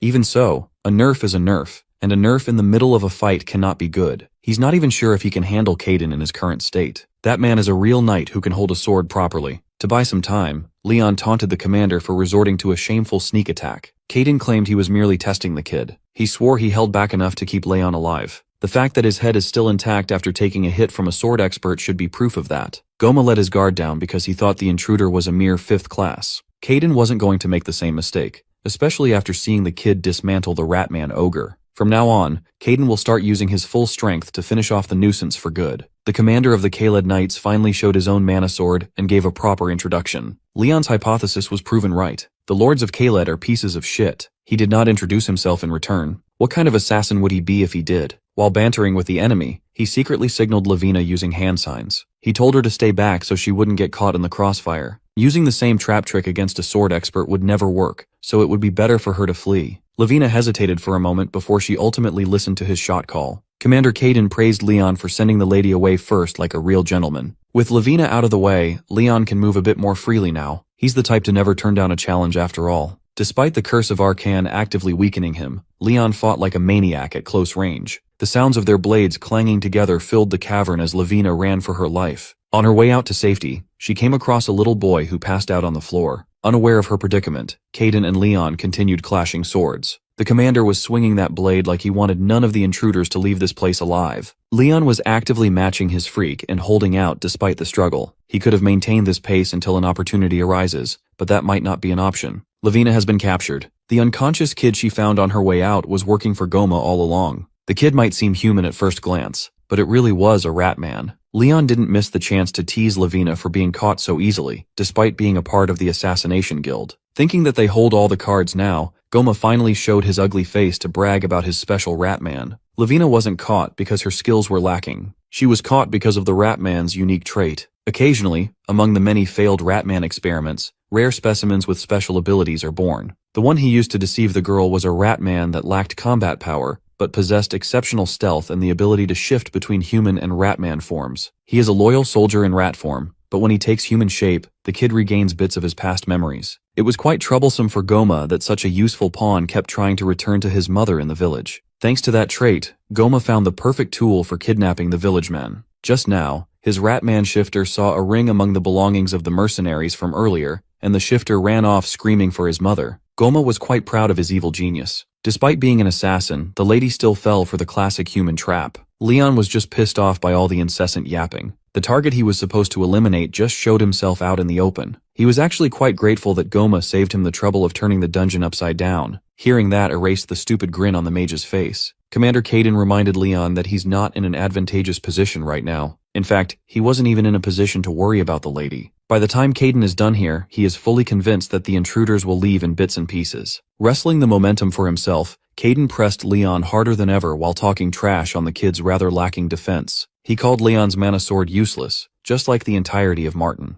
Goma added that they already knew about Martin's involvement since Lord Caden himself added his own gold to the down payment for the request. He was basically using his riches to lure in high-priced targets, the perfect specimen for high-level ratmen. Not only did they kidnap the locals, but they also exploited their desperation by goading them into hiring mercenaries to be used as lab rats. Village men are turned into rats, while the women who've lost their husbands and sons are continuously exploited without their knowledge. Leon was riled up. He cannot stand people in power who treat their subjects like resources to be drained, used, and abused. Now that he can see the bigger picture, Leon took back what he said about this fight being a challenge. Thanks to all their villainous raving about every little thing, enough time had passed for his penalty to wear off. Caden didn't take him seriously, calling it a bluff. Goma was on the same boat. He's a third circle mage, and the commander is a sword expert. They are practically Shaq and Kobe. Furthermore, there are plenty of Ratman soldiers left in his lab, waiting to be activated. Leon advised them to show off everything they want to show off while they still have the chance. Without the curse of Arcan slowing him down, he can now fight at full capacity. Goma saw the undead apparition behind Leon and nearly peed his pants. Caden and Lavina recognized that the apparition was the Ratman ogre Leon had killed earlier. It's time for these scumbags to experience the pain of those whom they trampled over. The undead Ratman ogre retained both its dilapidated appearance and savagery after death.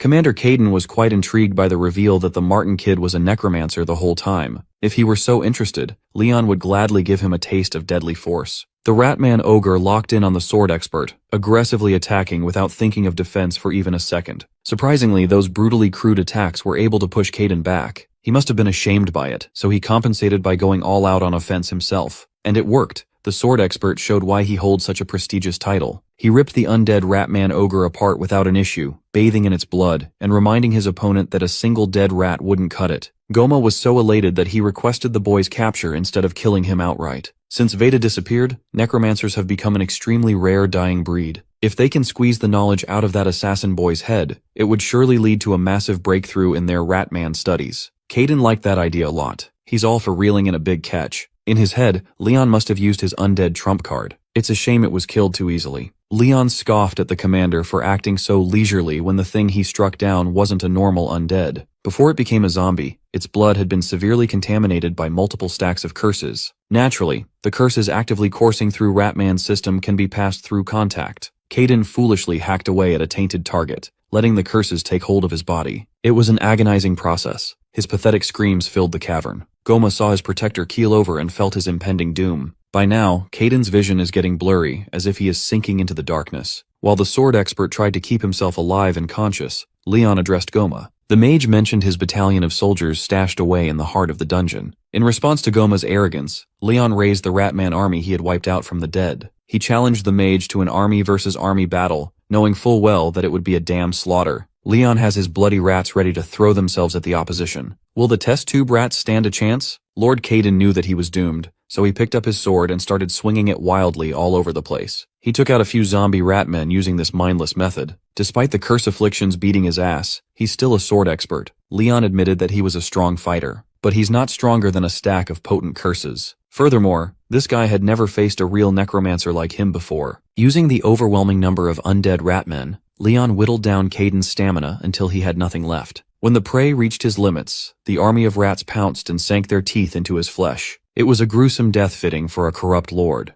Goma's knees went soft, falling ass first to the blood-soaked floor. The shifter Ratman, who was just chilling and holding Lavina, coincidentally spotted the treasured ring loose on the ground. As the mage mentioned, something about that ring reminded him of his days as a human. The shifter held his aching head, confused by the memories flashing in his mind. Lavina did not miss that reaction. She connected the dots that the shifter was old lady Sermin's son, and the ring was their family heirloom. She stirred up the pot by explaining to the shifter that his mother used the ring as payment for mercenaries. Old lady Sermin begged those frauds to bring back her boys, even if they're just corpses. Hearing that from Lavina was enough to strongly remind the Ratman shifter of his mother. Goma was still trying to play it cool, threatening to do something to the hostage if he was harmed. Leon did not even listen to his weak threats. He continued marching alongside his blood-stained rat army. Goma kept talking as if he had the upper hand and didn't notice his own creation stabbing his chest from behind, crushing his black heart in the process. This wasn't supposed to be possible. He made sure to plant self-destruction spells that would go off if his subjects ever rejected their master's orders. He would be glad to know that the spell works. In his final moment of clarity, the shifter Ratman, Sermin's son, thanked Lavina and Leon for giving him a chance to save himself before sticking close to Goma and detonating,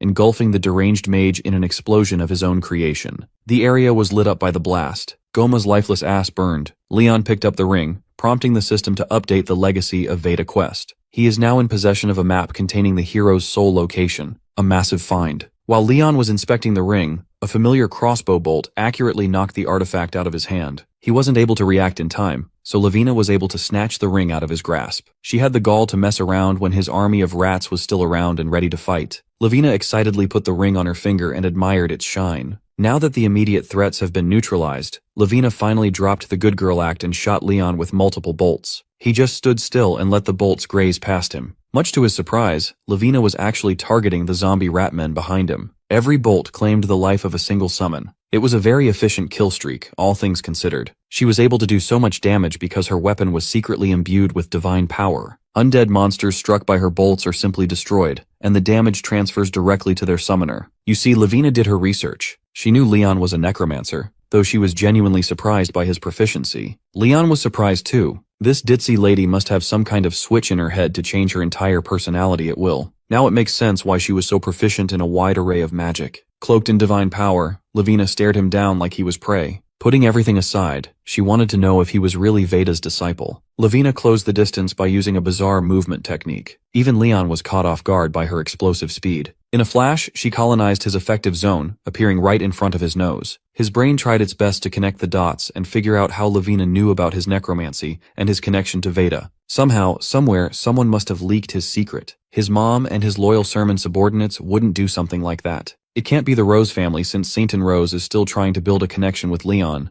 as evidenced by the massive fee they paid Martin. More importantly, she is not the kind of woman who would let her efforts go to waste. Lavina paused her flexing and pointed out how unnaturally relaxed Leon was in front of someone who could be a friend or a foe. Once again, she switched her personality so freely and quickly. She might seem intense, but she doesn't seem to have any intention of truly harming him. For now, he asked her the obvious question. Who exactly is Lavina? With a playful smile, she dared him to take a guess. From the very beginning, when they met at the inn, he already found her a bit suspicious. She acted clumsily throughout the whole dungeon raid. Still, her skills were too outstanding for an auxiliary guild member at the same time. Even in seemingly dangerous situations, she remained calm as though nothing ever actually posed a real threat to her safety. The way she acted as the shifter's hostage gradually turned Leon's doubts into certainty. For now, he played along with her guessing game and asked what he would get for a correct answer. The clues to her identity are as follows. Top-tier dismantling skills, a blessed weapon, and above all, access to private information about Leon's necromancy. Whoever she is, she certainly doesn't hold an ordinary status. Even now, it feels like she is testing him. He doesn't really mind that. He just wanted to be rewarded for passing whatever test she had in mind. Lavina conceded that Leon is smarter than the reports she read. Since she loves gambling, Lavina agreed to grant him one wish if he guessed who she really is. But she'll only agree to proceed if there's a consequence for an incorrect guess. Leon could barely hold his laughter. This lady surprisingly took the bait. It's time to reel her in. He tried to talk his way out of consequences, but she firmly believes that there should be rewards and punishments based on the bet's outcome for maximum fun. For example, she would like to claim Leon as her servant for the rest of his life if he fails to guess correctly. She was trying to be out of pocket, but her words are hints of their own. Saying that she wants to command a 5th-class assassin must mean she has the status to back up her words. At the count of 5, he must guess her real identity. She playfully counted down while Leon prepared to utter his answer. Ever since he decided to hide his real identity and live like Leon the assassin, this woman's existence has always been included in his plans. When the countdown reached its final number, she thought she was about to gain a new slave.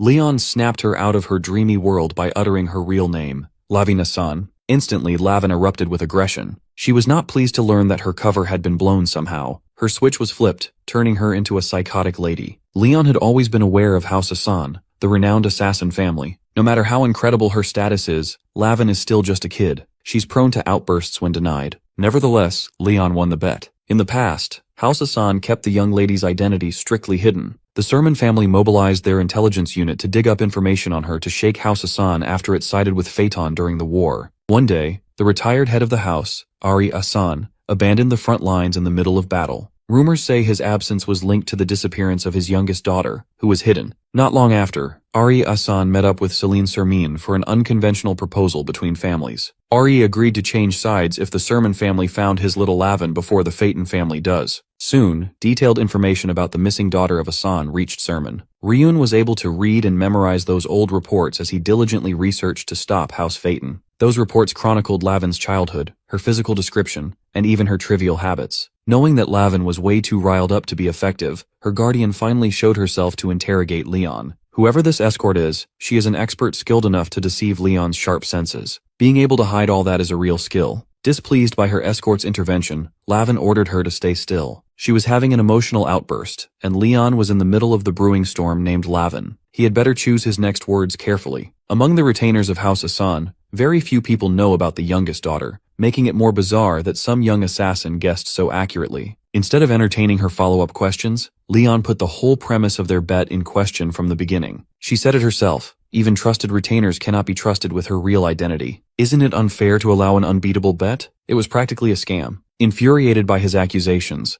Lavin motioned to blow Leon up with magic. Her escort silently watched with a wry smile on her face. Ultimately, she was able to hold back and yapped about how Leon was the one who proposed the bet in the first place, so he's partly at fault. If it were up to Leon, he would like to scam one more wager, but that might really push Lavin to do something crazy. She relented and accepted her loss. However, Leon would have to give her a proper explanation about how he figured her out in exchange for one more wish. If she senses him spouting nonsense and bullshit, she will really try to kill him. Leon is already in too deep anyway. He might as well play with the tiger in front of him. When he first planned to make contact with Hassan's daughter, he never intended to maintain a mere business relationship. He explained that everything he knows is connected to his status as Veda's disciple. Lavin insisted that she and that ancient necromancer have absolutely no connection whatsoever. While that is true and easy to prove, Leon has some lies locked, loaded, and ready to go. He started by saying that he didn't exactly receive teaching from Grandmaster Veda. Right from the jump, Lavin was hooked by his intriguing story. Leon added that his master was from the Empire. When he mentioned the Empire, Lavin's escort suddenly pressured him to stop talking. The interruption was followed by a skull-breaking headache, making it impossible to talk. Whatever skill she used, Miss Escort here was trying to silence Leon. This only increased Lavin's interest. She wanted to know how she was connected to the Empire. Leon would be happy to oblige her curiosity, but Miss Escort was making it impossible to open his mouth. Since she took away his ability to speak up, all he could do was give the escort a hand signal not to worry. It took a while, but she reluctantly agreed to free him from that silent prison. Leon claimed that his master had a connection with Lavin's mother. He knew just what to say to capture Lady Lavin's undivided attention. The whole interaction worried her escort, while Leon was hoping that his bullshit story would stick. He's talking about some master who doesn't even exist after all. On the other hand, the Hassan matriarch is already dead, and her house didn't investigate her death thoroughly for some reason. Once he captured her imagination and heartstrings, Leon asked Lavin what she heard about the reasoning behind his becoming an assassin. He claimed he enlisted at Martin because of the words his master left behind about his old ties to House Hassan. Leon professed that his master had pushed him to contact the daughter of a dear friend and ask for her help. The escort was the first one to call bullshit on his fake story. As far as she knows, the matriarch passed away giving birth to Lady Lavin less than a year after entering House Hassan. Lavin was obviously desperate to believe his story, but Miss Escort wasn't buying his lies. In fact, she found it insulting that a mere boy was trying to make a fool of her. Lady Lavin. Miss Escort finally snapped, and her rage took over. Leon wasn't just going to take her threats lying down. Sometimes it is better to remind people that he is Veda's successor. As soon as he mentioned his master, the ladies braced themselves. He is a proud necromancer, a disciple who inherited Veda's knowledge. Leon cooked up a story about how the spirit of Lavin's late mother had come to visit his master before,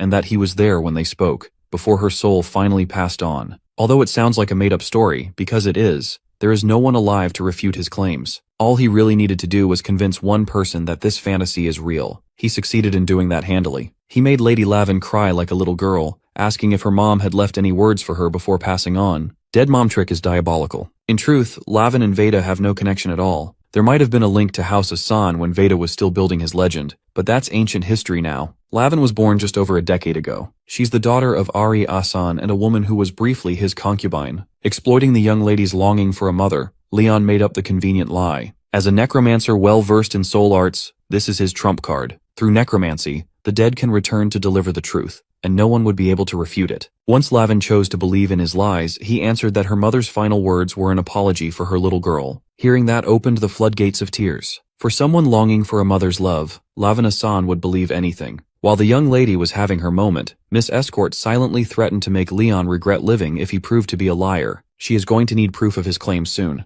Afterward, she comforted the sobbing Lady Lavin with warmth. With that drama out of the way, Leon's eyes wandered as he investigated. The death of Commander Caden and Goma left the Ratman manual ownerless. Rewards are waiting to be opened, and he has a free wish he can cash in whenever he wants. Lavin took Veda's dying wish seriously, and agreed to help Leon out in honor of his master and mother being close friends and all. From now on, they can be friends regardless of status. If he really is Veda's disciple, status won't be an issue anyway. Veda was once the head of a great family after all. She also established that she's 15, much older than the 13-year-old assassin. Lavin Asan will not tolerate disrespect from her junior. With that issue settled, the first thing Leon did was take control of Goma's corpse. He used that bum's soul to open the gate to the heart of the dungeon. It's crazy that reanimated corpses can be useful in such a way. One of the perks of being a necromancer is never being barred by facial recognition. Finally, they found the Ratman manual on Goma's altar. Lavin carelessly stepped forward to get a closer look, but her escort stopped her from doing so. Miss Escort would rather handle this one. The book is a black mage's relic after all. Who knows what kind of danger it poses? She held onto the book and riffled through its many pages. After a preliminary analysis, she determined that the manual itself was powerless. It was just a copy. The safest way to approach this would be to surrender the manual to Lavin's family as irrefutable proof of Ratman incursion. It would be better to keep this detail a secret from the guild. In exchange for ownership of the manual, Lavin promised to properly compensate Leon. Except for the book, every other loot in this dungeon is now Leon's property. She even promised to influence Martin to pay him extra since he had to fight Commander Caden during the mission. Surely the head of an evil sword expert could get him some decent rewards. Leon was just glad that everything was working perfectly for him. He no longer has to wonder how to get paid for the extra work he did. Even so, this certainly won't be the end.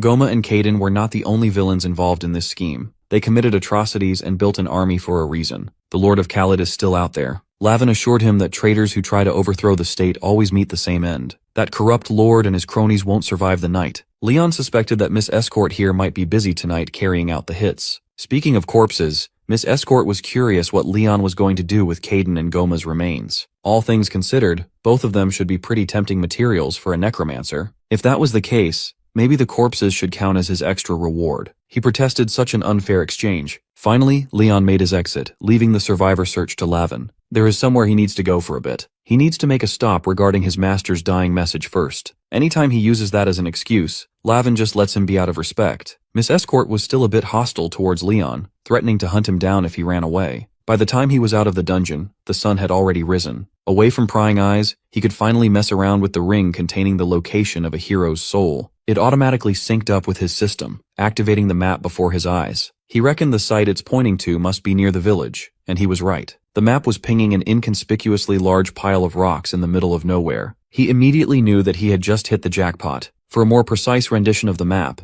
he added the effect of the heirloom ring. Through this process, he was able to locate the hero's soul required for Veda's quest. He touched down near the pile of rocks and gave it a thorough analysis. It looked like an ordinary stone mound at first glance, but something was hiding underneath. With a blast of mana, he blasted the rocks away to reveal what was once concealed. Much to his surprise, a metallic hatch had remained undiscovered under that formation for ages. Due to its physical nature, Leon ruled out the possibility of another dungeon. He doesn't sense any monsters beneath. It might just be a secret hideout. This discovery made him ponder the connection between the Ratman manual, the hero's soul, and everything else bubbling beneath the peaceful surface. Perhaps he'll know more once he goes inside the hatch. Without hesitation, he opened the metal hatch and dropped down to God knows where. The first thing he encountered was a set of winding stairs leading him deeper underground. Just to be safe, he summoned his soul scouts via soul detection. They went ahead to ensure that the path below was safe. After a thorough scan, he didn't detect any kind of trap. Instead of feeling relieved, the lack of protective measures had him spooked. Eventually, he reached the bottom floor of the hideout. Before him was a room sealed by a stone slab gate covered in ancient carvings. The carvings weren't transcribed in Drea Continent's language. The contents were written in soul language instead. This alone confirms that the one who built this place must be Veda himself. Interpreting the language of souls and unlocking their secrets is the domain of a necromancy master. As far as he knows, there's only one necromancy master on the continent. Naturally, Riyun was fluent in this old-ass system of writing. He was able to decipher the carving, designating the place as a tomb for a dear friend. One must pay the proper entrance fee to enter. Since the tomb supposedly holds a hero's soul, the entrance probably requires another soul in return. The first one Leon tried was Goma's goofy soul, thinking the essence of a third circle mage should be enough to sacrifice. Unfortunately, Goma's soul was swiftly smitten to nothing. It was a waste of perfectly good material. Now he learned that Goma's soul might not have been enough. Caden's soul has more juice, but it would be another terrible waste if he were deleted. After thinking about his situation for a minute, Leon realized that the entrance was with him all along. He didn't just stumble upon this tomb randomly. He found this place through Veda's legacy. The fee must be connected to the quest. If that's the case, then the Human Slayer's anomalous soul must be the answer. As soon as the Human Slayer's essence materialized, the slab reacted brightly. It opened up, and the booming voice of Veda welcomed Leon to his gallery. Standing from the entrance, Leon could see a long stretch of hallway decorated with luxurious portraits. The paintings depicted warriors in armor predating the Age of Knights. For some unknown reason, he intrinsically felt that every subject in the painting was captured free of suffering, as if they're all here by choice. These portraits weren't really painted by anyone. They are the remnants of souls bound to Veda himself. Riyun has a skill similar to this soul gallery in his arsenal, one that he can use with access to the power of spirits. It's not an exaggeration to say that Veda had stepped into a realm far beyond that of a normal necromancer. It was surprising to see that those in his soul gallery clearly consented to being Veda's weapon while they were still alive. At the end of the hall, the biggest painting rests. The portrait of an orc dual-wielding a war axe and a great sword. Absolute gigachad. Leon felt naturally drawn to the image of the hero's soul embodied by the king of orcs himself. The great orc chieftain Harmon was one of Veda's legendary companions, a real hero through and through. When Leon got a little too close to the portrait, it suddenly gave off a resplendent light covering the entire hall. As if following Harmon's lead, the other portraits added their own luster to the light show. Veda's soul gallery danced together, leaving Leon in awe. Once the dance concluded, Leon wasn't the only living presence in the room anymore. Harmon's soul, resting in the portrait, has been awakened by Veda's successor. The time has finally come for the great orc chieftain to fulfill his promise with an old friend. Leon was enveloped by light, completely oblivious to what was about to happen. The souls from every portrait left their vessel to congregate around their new host. The forgotten heroes and legends of a bygone era have found Veda's successor. It's time for Riyun to experience his master's legacy firsthand. When the first soul approached him, he realized his mistake immediately. He did this whole quest line out of order. Riyun wasn't supposed to get this reward until the very end. Now he must endure the cumulative power of restless souls, forcing themselves into his body. The pain was intense and instantaneous. His screams filled the empty halls as he cursed himself for being so stupid and rushing. The stone gate, covered in soul language, was supposed to be a trial to be conquered later down the line. He was only able to cheat his way in because of his pre-existing knowledge of soul language. Harmon's tomb wasn't supposed to open yet, but Riyun will have to make do. Thankfully, his vast knowledge of Adeon could get him out of this bind. The souls of forgotten heroes continue to enter his body,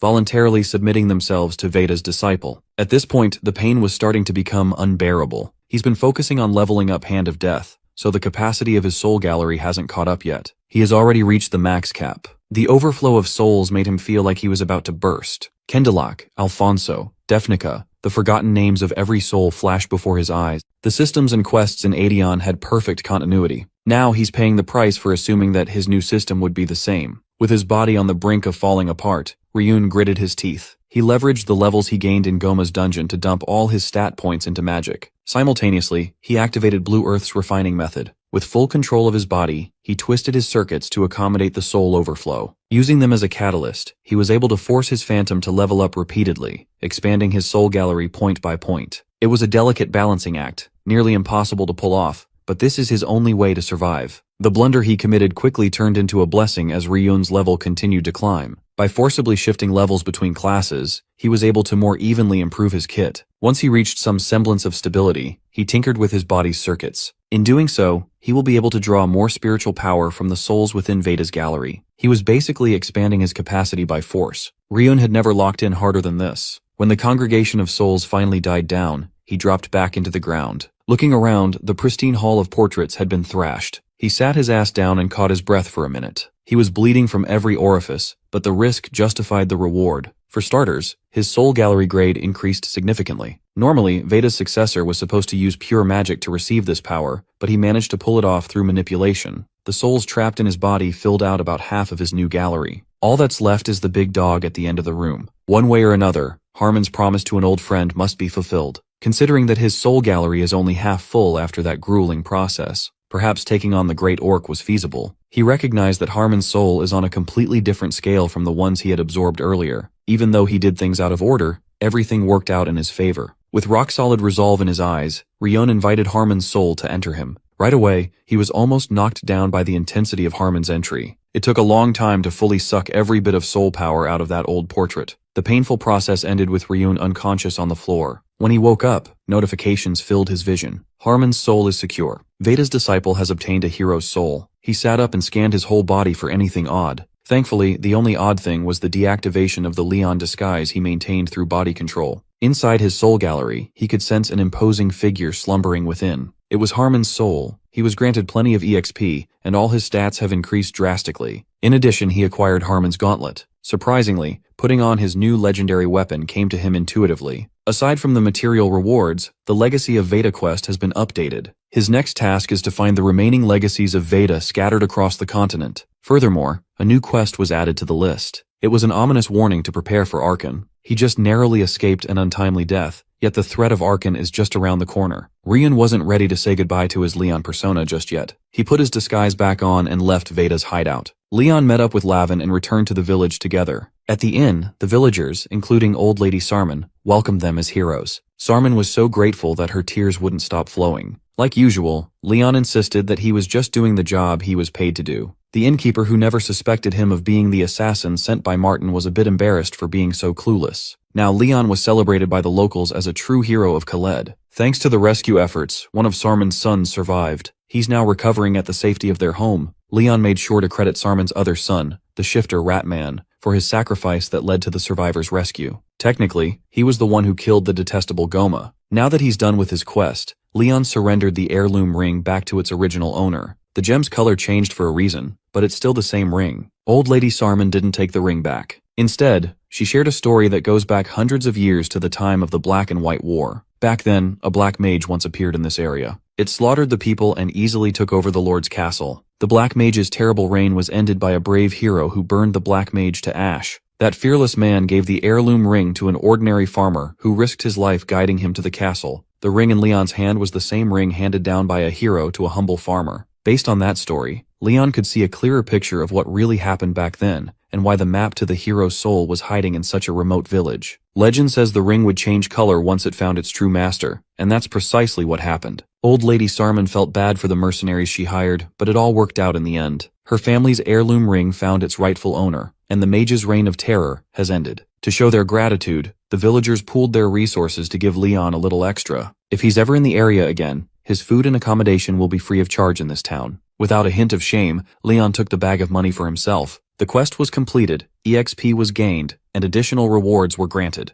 Now they must hurry along since the Lord of Khaled collapsed suddenly the same night they cleared the dungeon, and Knight Commander Caden was stamped as missing in action. If Leon and Lavin stay in town for too long during a politically turbulent time like this, it'll only be a matter of time before they fall under heavy suspicion. They left Khaled under the cover of the night. Finally, Lavin could interrogate her secretive friend about what he's been up to over the last few days after the dungeon raid. He used his master's dying wish as an excuse and took 3 whole days to resurface. Naturally, the young lady was curious about whatever he'd been up to. Lavin being curious is a good thing. That means she didn't have him followed for the past 3 days. While pestering him for information, she noticed that he had grown a few inches taller and that his skin had grown even paler in the short time they had been apart. Hell, she would probably believe him if he said he's a vampire now. More than that, the thing that interested Lavin the most was the massive and sudden increase in his mana reserves. Furthermore, she could see that he was obviously hiding one hand under a cloth bandage. She forcefully tore that cover open, and his new gauntlet was exposed. From its appearance alone, it was apparent that it was a treasure. If she could see the specifications of Harmon's gauntlet, she might just faint. This was by far the best reward he gained from the long quest line.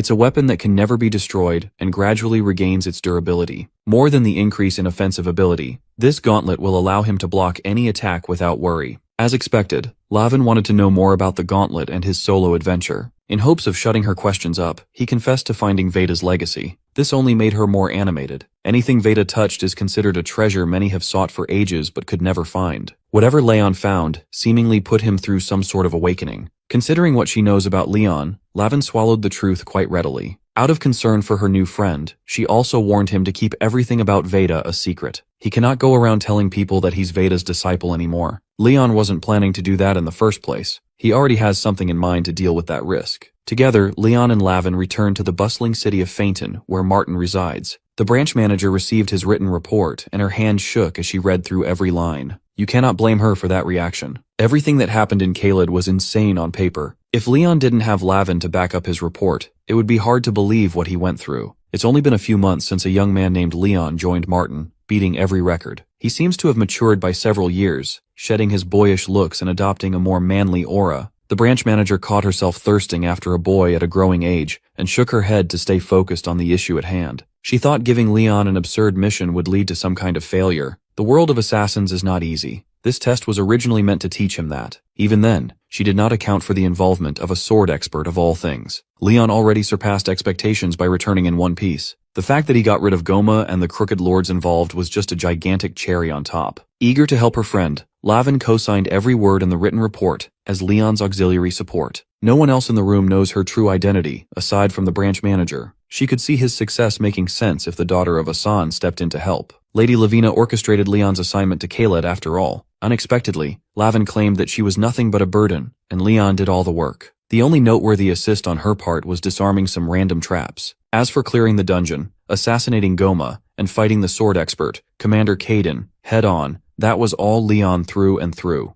The other assassins listening in on the meeting found her account of what happened utterly unbelievable. Caden is a well-known commander of the Caelid Knights. He wasn't some chump with a sword. The branch manager's job just got even more complicated, factoring that in. With a firm tone, she asked if Leon had eliminated someone who wasn't on the target list. Lavin doubled down on her first-hand accounts about how Leon killed both the mage and the sword expert, completing the mission successfully. Doubts were growing about whether a 13-year-old kid could really achieve all that. Forget about 4th class. What he accomplished could pass a 3rd class or higher evaluation. The branch manager refused to believe that Lady Lavin didn't step in to help. Even though she's still hostile towards Leon, Miss Escort briefly passed a mental message to the branch manager, backing up the written report and Lavin's statement. Lady Lavin truly kept her hands to herself this time. If anything, all she did was delay the Caelid reports from reaching Martin. House Asan will handle the Ratman production manual fiasco as promised. So Miss Branch Manager was forced to accept the fact that Leon was just built different. With no more doubt clouding her mind, the branch manager slumped into her chair. In truth, she was very much impressed by the young man. Just a few months ago, a weird kid commissioned her branch for the weirdest request. Now that weird arrogant kid is showing a level of talent never before seen. He's starting to look like a proper member of the Assassin's Guild. Even the members who only saw him as a cocky kid gained a newfound respect for their junior. Some even claimed they had high hopes for the boy from the start. With this change of perception, Leon brought up the incorrect classification of the commission rank. He insisted that facing and beating a sword expert entitles him to more than just a 4th-class promotion. He even implied that the branch manager must have given him an impossible mission on purpose. The members tried to scold him for disrespecting the boss, but the branch manager shut them up real quick. She argued that unexpected variables will always be a part of missions. She cannot be blamed for the lack of proper intel. Still, they are talking about a villainous knight commander here. This is not something Martin can just brush off as an insignificant and unexpected variable. If the branch manager didn't know about such a dangerous variable, that's arguably a worse look for her. If that were truly the case,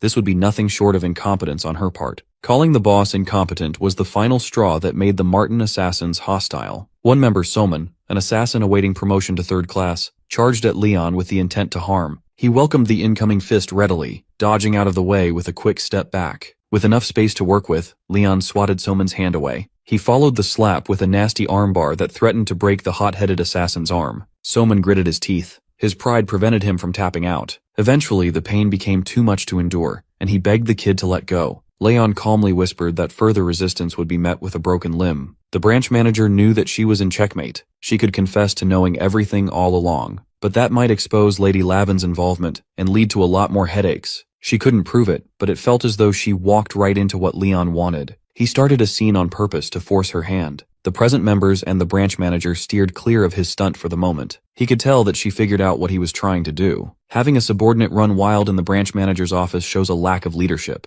Since his goal had been achieved, Leon kindly let go of Soman's almost broken arm. Instead of reprimanding Leon, the branch manager ordered Soman to get out. If he doesn't shut up and leave the room, she might just break his arm herself. She doesn't like yelling at her subordinates like that, but Leon left her no choice. Sitting back down, she apologized to the kid. By all accounts, the execution of the mission was absolutely flawless. For now, all she can grant him is the promised promotion to 4th class. With that out of the way, Leon opened the table for some negotiation. It's only fair that he gets something a little extra for his troubles. This time he wants something other than reward money. Something more valuable. Hearing that automatically made the branch manager nervous. Leon's seniors also thought he was crossing the line. He's behaving as though he doesn't know how strict the Assassin Guild is when it comes to discipline. The thing is, Leon wasn't the first one to cross the line. Miss Manager did. The kid almost died because of the guild's incomplete and inaccurate intel. Pushing back any further would only make her look like a fool.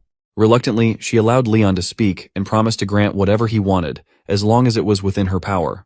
Leon is a simple man. All he wanted in exchange for his efforts was information. Miss Manager thought she was going to get fleeced, but providing information is certainly within her wheelhouse. As a full-fledged 4th-class assassin of the guild, Leon should be allowed access to most information Martin has for free. But for him to specifically demand information as a reward for beating a sword expert, he must be digging for something incredibly valuable. After knowing Leon through the duration of the mission, Lady Lavin had an idea as to what he might ask for. The information he wanted to get his hands on concerns the legendary necromancer, Veda.